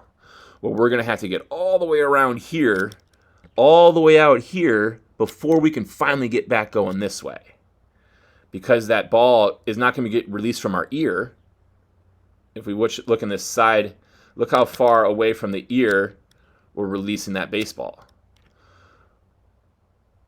And before it was just right here, which means the hand's having to loop around a lot just to get into this window before we have the ability to go this way. Which is reducing our power and is going to minimize our consistency in the zone. Everything that we do here with a good angled high leg lift, getting the body to start drifting down the mound before the leg starts to come down is very good. We can see that body drifting, drifting, drifting, drifting, drifting, drifting, drifting. Fantastic job getting the energy to go down the mound. We just need to utilize our feet a little bit cleaner. But the most important thing for you, bud, is making sure from this position here, we feel the arm loading up and back versus loading into our ear.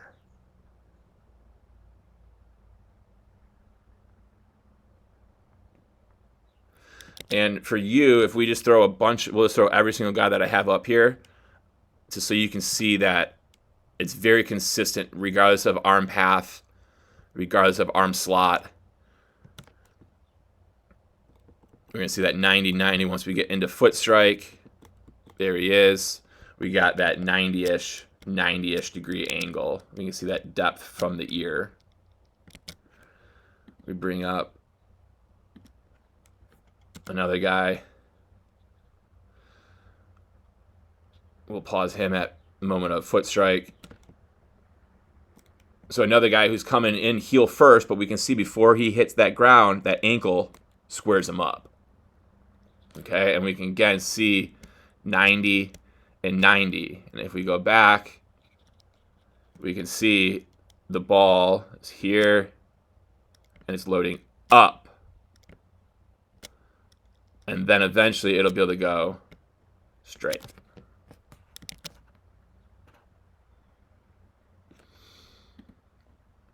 Let's do another guy. Mr. 15Ks the other day, or 16Ks, however many it was. We'll pause him. Same thing at the moment of foot strike. And we can see he's got that similar 90, but where's that arm at? It's behind his head. It's loaded up and back. So the ball's down here. And he's loading it up, up, up, up to then be able to go straight out.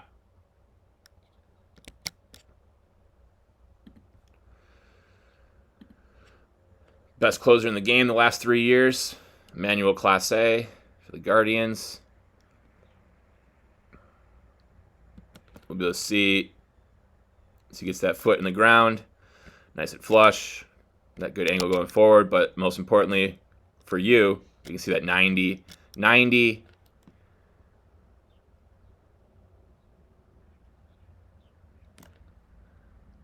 So again, we can track once it's down, it's loading up.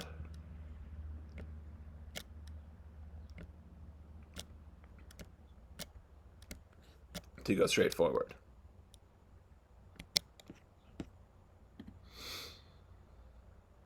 Don't want to use Shohei. I got him up here to show guys that got bad lower halves how it could potentially lead to TJ like he just had. Use Garrett Coltrane. Pause him at foot strike for our last guy for you to see that everybody's in that 90-90 for the most part. Right, so we got that 90-90 and the elbow in the armpit. We take it back and we can see how that arm is being loaded up.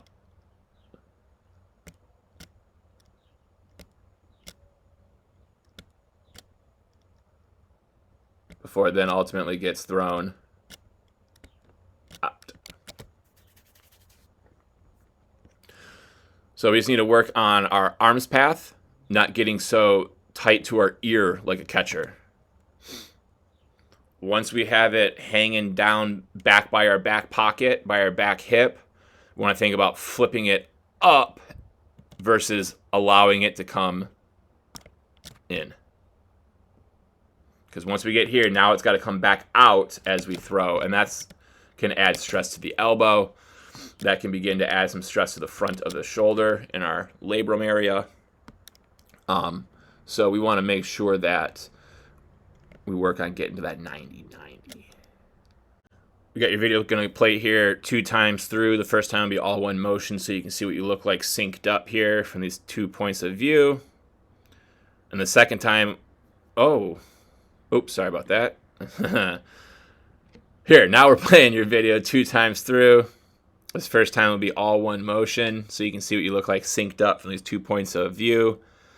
The second time, the video will get paused at that moment of foot strike, so that way we can compare and contrast your body's positionings to the big leaguers that we just got done discussing.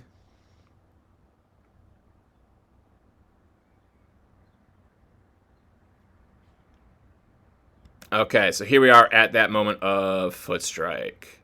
So let's just kind of go over the thing that I believe you and I discussed before your final 2 pitches, and that was that front legs positioning, right? We can see that that front foot is big time open, which really does a number to our shin alignment here.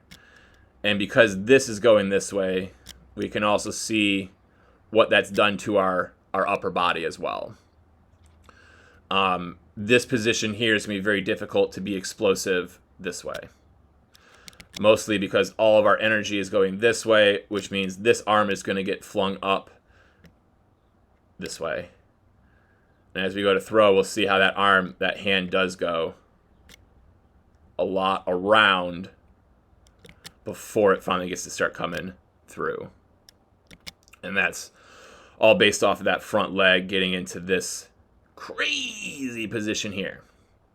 Okay, so if we just look at where the front foot is getting compared to the back foot, so if we just did as straight of a line as we possibly can, right, and those are by no means perfect, but that would be straight through your back foot, and we can see then where the front foot lands is here and here. So we're throwing across our body, which is not an issue. There's plenty of guys that throw across the body. And there's plenty of guys that throw even more across their body than what you do.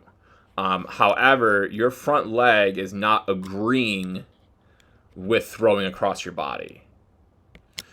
If it was, the shin, or this knee rather, would be more over this way. So it would be like hip, knee, foot. And the toe would probably be slightly closed off instead of opened up. Let's see if I can find some front view stuff. I don't have any fronts pulled up right now. Let's go with a Zach Greinke. Oops. And let's go with Reggie Crawford. Obviously, Greinke's been doing it forever. He's got some Cy Youngs under his belt. And, I mean, he's old as can be and still doing it. So we'll take Greinke. Oops. Into his foot strike. All right. And we can see how it's slightly here, here, and it's slightly closed off foot. Let's get back to you over here. And we can see those slight differences.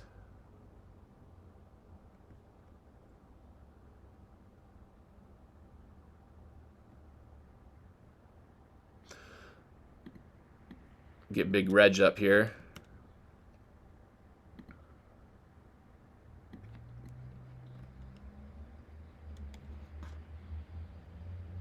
Boom.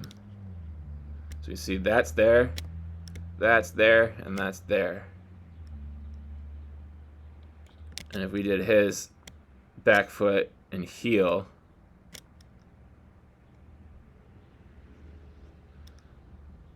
he's over here. It's straight to slightly closed, right? I'm trying to think of some guys off the top of my head that are more closed off than those guys that I also would have from, the front.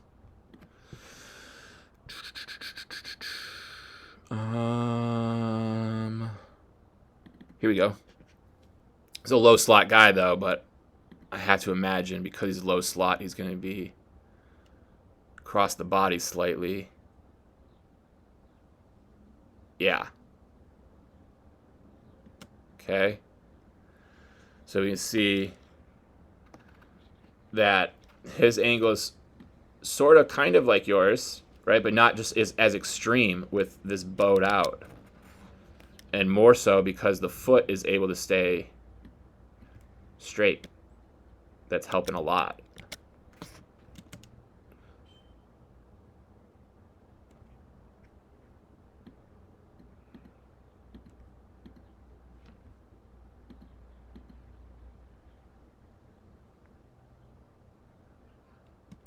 So we can just see then after how that straight that is, versus yours.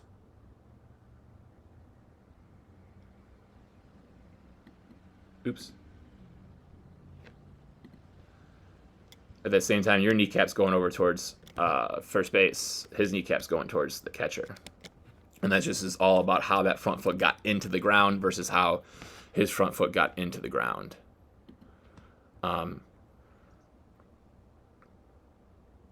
So that's going to be a big part of your development, is learning how to get this front foot down without this front foot being open so much. So that way that kneecap isn't leaning out over here, taking your upper body out over here, making it difficult for your energy to get sent straight forward. Now, something that could help is your back foot. You're like the vast majority of the guys that I've seen so far. Your guys' back heels just come out of the ground very quickly, straight up.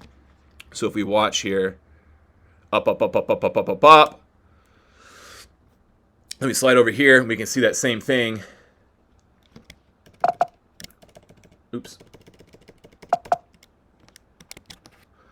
Oh, that heel just going up, up, up, up, up, up, up.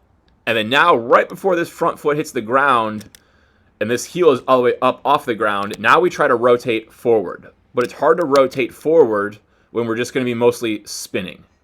Spinning. Spinning. Spinning. What we saw with the big leaguers in the examples, all of them are driving forward. That heel is staying in the ground for as long as possible so that they can drive their bodies forward at the end. And keeping that heel connected so that they can rotate things forward at the end. Forward at the end. Forward at the end. We're thinking about folding over our front foot, or I'm sorry, folding over that back foot rather. heel staying in the ground, in the ground, in the ground, in the ground, in the ground. So then I can rotate over itself, fold over that foot. Trying to hold the rubber, hold the rubber, hold the rubber, hold the rubber, hold the rubber, hold the rubber. And then once my ankle starts to roll forward, fold it over forward. Hold, hold, hold, hold, and then fire. Hold that pitching rubber, and then fire it forward. Hold that pitching rubber, and then fire it forward. Hold, hold, hold, hold, hold it, hold it, hold it, hold it, and then rotate it forward. Rotate it forward. Rotate it forward. Versus yours that doesn't hold, it comes up, up, up, up, up, up, up, and now I'm kind of just twisted in place. All right. Another thing, and this will be the last thing we bring up, because there are a lot of good things in here. Your arm moves well. Your body, your upper body finishes the glove well.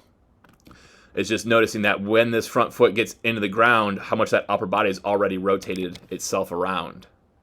Right? We can't see this logo on your chest anymore.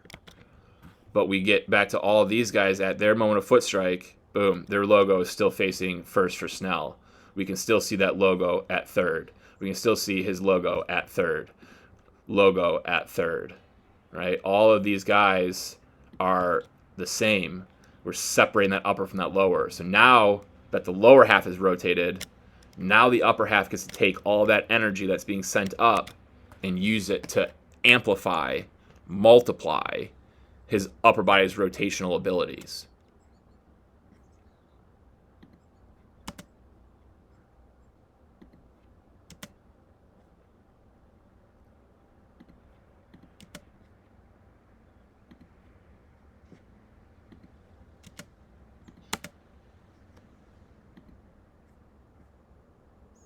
Not sure what's going on there. Okay, so those are our main things. Is just keeping the back foot in the ground longer, which your whole team, for the most part, besides Bennett, at this point in time that I've seen, needs to work on that. Then we need to work on this front leg being in a better alignment when it lands, and then ultimately learning how to separate the upper and the lower half. Lots of drills to be able to help work on all those. They'll be added to the end of the video. All right, so here's your video synced up from both points of view. We'll play it 2 times through here so you can see what you look like both in one motion and when we pause it at that moment of foot strike, so we can compare and contrast ourselves to those big leaguers we just saw and discussed. Before we get there, though, the one thing that we did mention to you in your final few pitches is that leg lift, getting it up. We can see here we're just kind of more just kicking it back than we are raising it up. So we just want to get this knee up as high as we can instead of just kicking the foot backwards. That's the first thing. The next thing we're going to notice when we do get ourselves into that foot strike, just how long it took for that full front foot to get into the ground. This is something that as we get more reps off the mound, even just playing catch, not even necessarily pitching, our ankle is going to get adjusted and used to this angle and not try to land on this angle, right? We want to get that foot flush and flat in the ground right away. So if we just pull up some guys here, we're going to be able to see that front foot landing a lot more flush and flat with the ground versus heel first. All right, we can come to another guy, same way. George Kirby, best strike thrower in all of the game. That ankle just getting ready to match the slope of the mound. Blake Snell has had a big old strikeout performance this week. Same thing, that foot more matching the slope of the mound. Good old Pablo. We'll see the same thing. Yeah, he's got this up here, but before he gets in the ground, we're going to see before that heel gets in the ground, everything's flattened out. Everything's flattened out. Haterade, we'll see the same thing. Before that heel gets in the ground, everything's going to get flattened up. So that's your big thing with that front foot, is just learning how to get it to land flush. The second thing that's very, very, very important is understanding that when we pitch, our lower body rotates first, then the upper body rotates second. We can see here your back hip, when it rotates, it's at the same time as your back shoulder is rotating. They're at the same exact time. So now when you do get that front foot in the ground, we can see just how much of that upper body is already rotated around. What we saw with those big leaguers is when that front foot gets in the ground, we should still be able to see the logo on your jersey. We should be able to see your chest. And we go back to these guys again. Foot strike, chest. Foot strike, chest. Foot strike, chest. Foot strike, jersey logo. Foot strike, jersey logo. And then we come back to you. Foot strike, jersey's facing the target.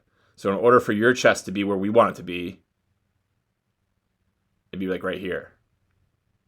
And we can see at this point in time, this foot's not in the ground and this foot hasn't done any rotation yet.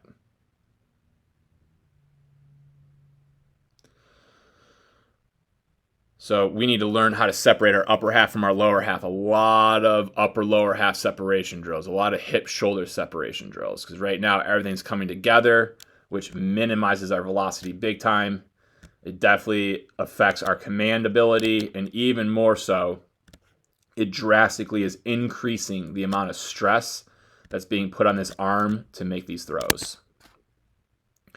So we need to think foot down, then rotate my upper body to throw. And I can't do that until this front foot gets all the way on the ground. By the time your front foot gets all on the ground, you're just fractions of a second away from throwing the baseball.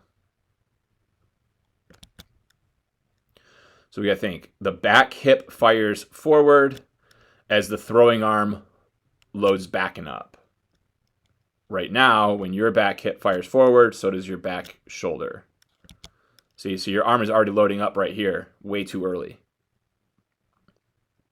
Way too early. Because now it's just got to hold it here. Hold, and it can't hold. It's going to start rotating.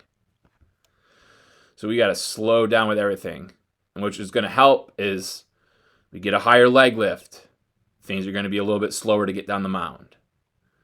And now as I'm going out, if things are a little bit slower getting down, my upper body is not going to be in such a hurry to come around. So I need better leg lift, high leg lift. I need to think about landing with my front foot flat into the ground instead of heel and then toes. I need to fire my backside leg much sooner. And that hopefully will help clean up all that upper body. Learning the rhythm of how to get the back hip to go as the back shoulder loads up is going to be a big skill as well. As the back hip goes forward, the arm loads up.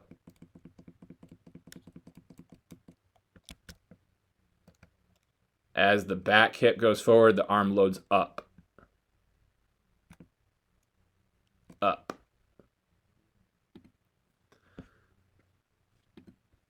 As the back hip goes forward, the arm loads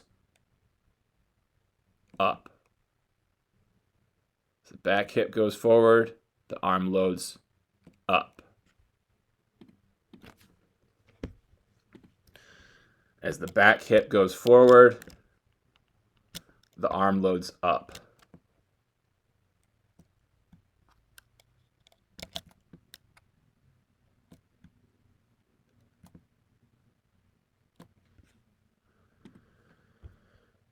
As the back hip goes forward, the arm loads up.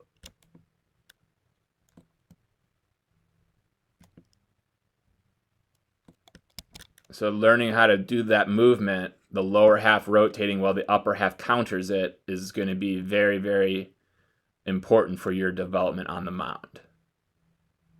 As that back hip goes forward, the throwing arm loads up.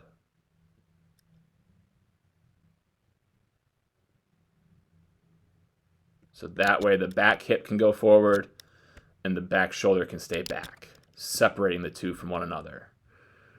Versus your arm is already going up, and our hip has not begun to rotate forward yet. So now it's up, up, up. Now the hip starts to go forward. Now the hip starts to go forward. Now the hip starts to go forward. But so does your back shoulder.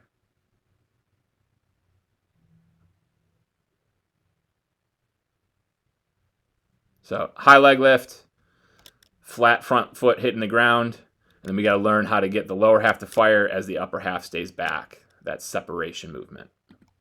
All right, bud, we're going to play your video 2 times here. The first time will be all one motion so you can see what you look like synced up from these 2 points of view. And then the second time, we will pause it at that moment of foot strike so that way we can compare and contrast your body's positioning to those big leaguers that we just got done discussing to better help you understand and identify the mechanical adjustments we're going to be wanting to make.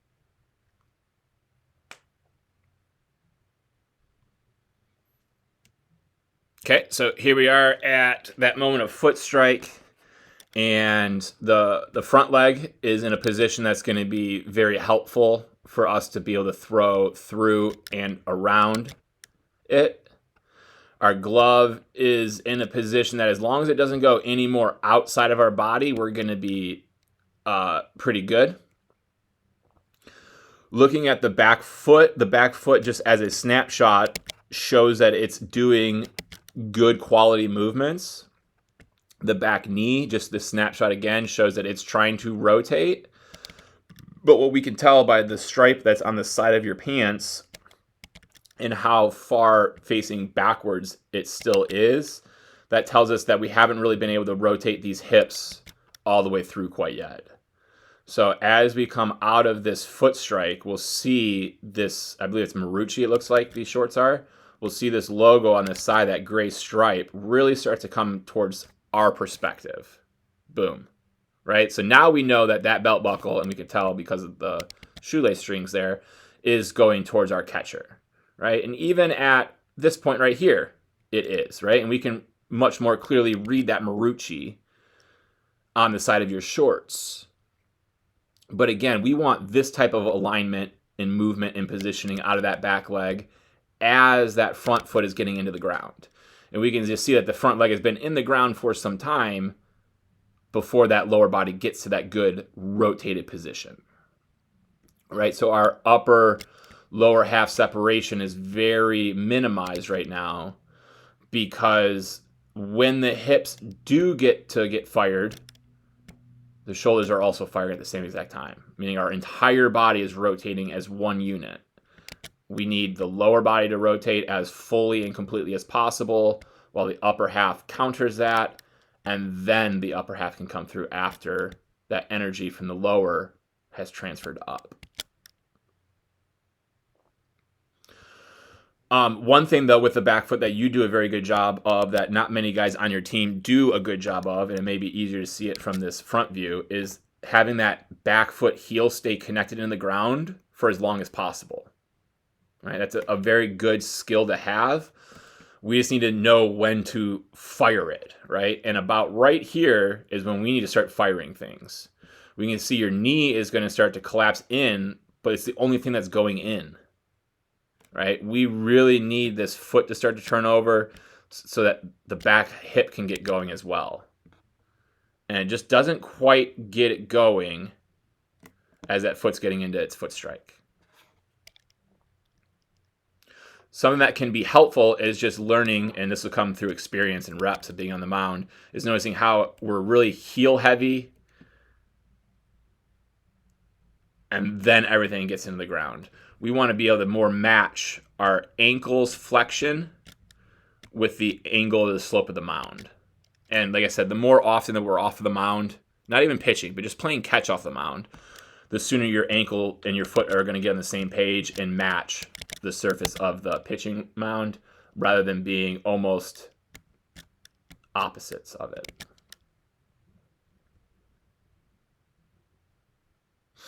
So your back leg does all the right movements. We just need the back side to fire sooner, and specifically the back foot and the back knee firing sooner. Because we do a good job staying back, but staying back is only good if we can drive it forward. And the drive occurs from this area right here. And we can see we're just a little late with the drive. And because we're late with the drive, your upper body's like, uh-oh, we don't have anything being energetic, getting us going forward. So what's the body going to do? It's going to start to rotate to try to create some energy. And we don't want these shoulders to rotate until after that front foot gets in the ground. And we can see that this toe doesn't get into the ground until after these shoulders start to rotate around. So now you've already blown out, you've already used, here's neutral with your shoulders. We've already used, 20 degrees of rotation, 25, 30 degrees of rotation before that front foot hits the ground, which means now we're left with a lot less rotational ability to create power with because we've already begun to rotate too soon. We can't throw that ball until that foot gets in the ground, which means we don't want to start rotating our upper body around until after that front foot gets in the ground. And we can see with our front view that this upper body, in fact, does start to rotate through and around before that front foot gets all the way into the ground. So if our backside leg was going sooner, that would drive our body down the mound a little sooner, which will get our front foot completely into the ground a little sooner. And if the entire lower half does its movements sooner, that means our upper body would probably still be in this position when it lands instead of this position when it lands, which will add a lot of velocity. It'll increase our command a bit, but most importantly, it's going to drastically reduce the amount of stress that's being put on your arm, specifically this elbow, because of how it's got to drag through with no layback almost, right? We get most guys at this point in time, we freeze them. Their elbow to their wrist is here. So that way it can come all the way out of that. Yours is up here. It's not laying back very much. So now it's just going from here to here, right? You only got this amount of power, where we could have this amount of power. So if we just throw some big leaguers up, boom, boom, boom, boom, boom. Righties, lefties, high arm slot, low arm slots, it does not matter, because at the point in time that we are discussing, right, of this and that layback, we can see your angle, and then we'll bring these guys up so that when they are here, boom, that arm is laying way back more.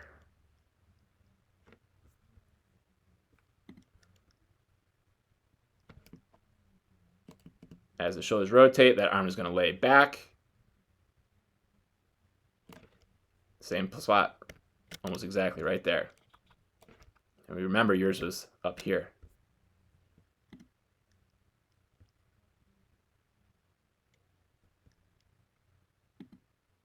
Oops. So that's yours. Cole.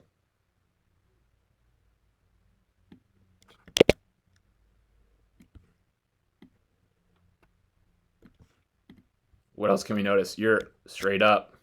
Where's he going? Out. Right? The foot gets down and he's upright. Your foot gets down and you're kind of back a little bit. It's hard to draw straight lines with a trackpad. Right? So now as we rotate forward, right, your arm is still high and you're high. As Garrett Cole rotates forward, he gets out and his arm lays back. So we can see how much energy he's able to send forward versus the amount of energy you're sending forward. And we can see then how much layback there is in this arm versus how little there is in this arm. Right? There's a lot of whipping going through with this arm. There's a lot of dragging going on with your arm.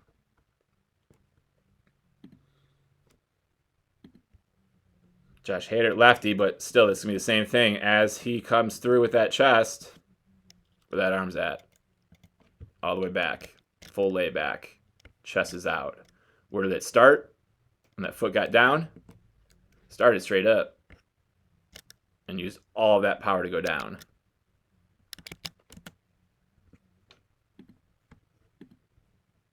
Same thing here, lay back.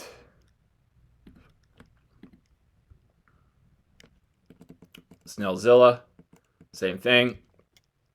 Fully laid back. Chest out in front through release. We got George here. Same thing. Fully laid back as the chest gets out in front through release.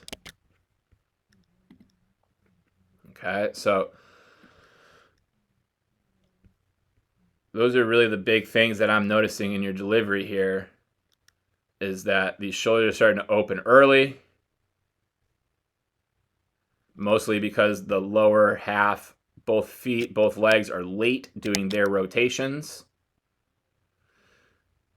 Back foot late to rotate, front foot late to get fully into the ground, which then allows the upper body to start to come through. And because the upper body is coming through early, it's going to be hard to send it down. If it's hard to send the chest down, it's going to be hard for the arm to lay back. And without those, we're losing out on a lot of power, and we're putting a lot of stress on that elbow to make those throws. We can even just see it coming out of your face, how much stress is on you to try to throw this pitch. I mean, throwing is a stressful movement, but just looking at your body, it gets even more stressful after the throw, because everything is just such a muscle forced throw instead of just being a whippy, energetic, kinetic chain flowing throw, that the beginning causes the end. Your beginning does not cause the end. You have to cause every motion that you do, you're having to force it. And that's just because of the arm getting up to where it is in relation to the rest of your body at foot strike. So we've got to fire the backside sooner. We got to keep getting comfortable with the foot matching the slope of the mound so it can be flush. And we got to learn on how to separate. Upper body stays back as the lower body goes forward. For the guys that need to work on, the back foot rotating or keeping the heel in the ground longer and learning how to get the foot to rotate forward, this is a good drill to work for that right here. And we're just going to be driving through that big toe, which means we're folding over that big toe to get the foot forward versus spinning in place where the knee stays in place. We need to drive the foot forward to get the knee to go forward versus spinning in place and the knee not going forward. So we can just sit on that bench, on that chair, and just work and practice this movement here of folding over that big toe, driving your foot forward, getting your heel to be in front of your toe at the end. This is a good next progression to be able to now get your body to be moved by that back foot's rotation, keeping the heel in the ground as long as you can and then driving it out, getting the whole body to go with it. We're going to be working on, again, driving through that big toe so that way the heel gets in front of the toe, which drives the knee forward, and not just spinning that back foot in place, which just keeps the knee in place. We need to drive the back foot forward to get the knee to rotate forward, to get us to go forward. And being on this bench allows us to do that. We don't have to worry about what that front leg is doing so much during this drill because it is just focused on the backside leg. But if we have the ability to start getting the backside really good and consistent, we can start thinking about How long can I keep that front side leg closed while I'm doing this? I can then think about how much am I able to rotate that front leg into the ground towards my catcher, towards my target. This drill here is going to be helpful for all of us that need to have a better stride leg, whether it's where we're landing or the alignment of our thigh and our shin and our foot. Let's get a band that you got to pull away from, so that way we can just practice getting that foot in the ground. Noticing that I'm starting with everything on an inward angle, so I have to pull away from the band with my knee, my hip, and my foot to get it in place. And we're just rotating it. We're starting it in our bad angle, and we're getting it into the good angle. And our second stage here is we're gonna set something out in front of us, and we're gonna work on gaining ground as we finish that rotation. So it's closed, and then it's finished rotated, it's open at the end. We're starting in our bad position that we're currently getting into, and we're moving into the position we want to be in. We can see how that helps get all the lower half to rotate. With this drill here, it's going to be helpful for those guys that are getting the heel to come off the ground early, specifically the back heel. As your body was going out, the back heel was coming off the ground early, making it difficult for you to rotate and drive your body forward, not getting the benefit of the power from that lower half's rotation. So we're just on slide pads here, like furniture slide pads. If you don't have those, just get some of those socks that you can slide through the kitchen with.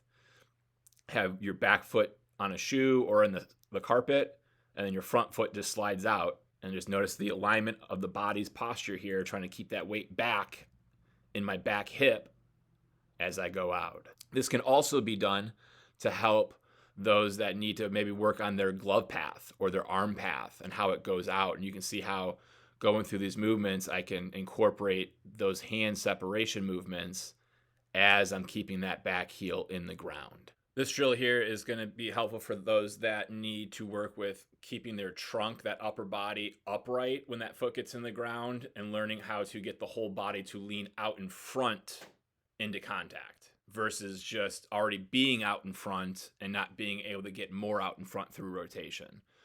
So whether you got like someone's palm out that you're just smacking your elbow into, you got a heavy bag that you can go into, you got a padded wall that you can go into, or whatever you may have. All right, what we're going to show next are a variety of different medicine ball throws that we can do to help with these different mechanics. So this one right here is to help us learn how to separate our upper half from our lower half, or that timing of the back hip firing towards the target as the upper body loads back to counter that rotation, to maximize our upper lower half separation, that hip shoulder separation. So as you can see, as the hip fires forward, the upper body is countering that backwards.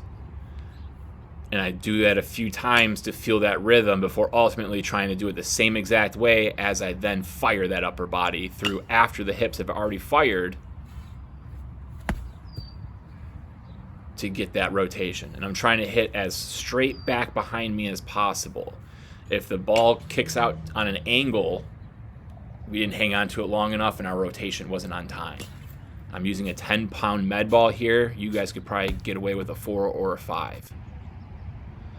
This one here, we're going to be able to work the same thing of that lower body firing as that upper body counters back, but then we'll be just pushing it straight forward, like we're stiff arming someone in football.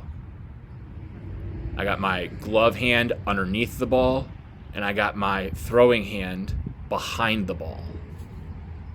I'm letting the back hip fire a few times as I get the rhythm of my upper body countering that. So my throwing elbow is going back into my back as my back hip is rotating forward. And then on the one that I throw, I make sure I have that same feeling before I throw. After you get comfortable with that, then you can do some shuffles. You shuffle it out and really feel that lower body rotating first and then the upper body rotating after. I'm using a 4-pound med ball here. You guys could probably use a 2. This is another good one to help work with your upper and lower half separation. So I have my opposite foot out in front. I'm left-handed. I should have my right foot out in front, but I have my left. Because of this, I'm able to get my body, my upper half, to really separate. Then you can do it the opposite way. So I still have that wrong foot out in front, but now I go 180 degrees backwards. So now I'm finishing with my proper foot out in front, really maximizing that rotation. We can then add a stride into that. So now as I'm doing that, my lead leg gets to stride out. That was using a 4-pound med ball, or I'm sorry, that was using a 10-pound med ball. You guys could probably use a 4 or a 5. All right, we're going to be working on our overhead throws here, and what this is going to be helpful for are for those guys that when your front foot is landing in the ground, our upper body is already leaning forward.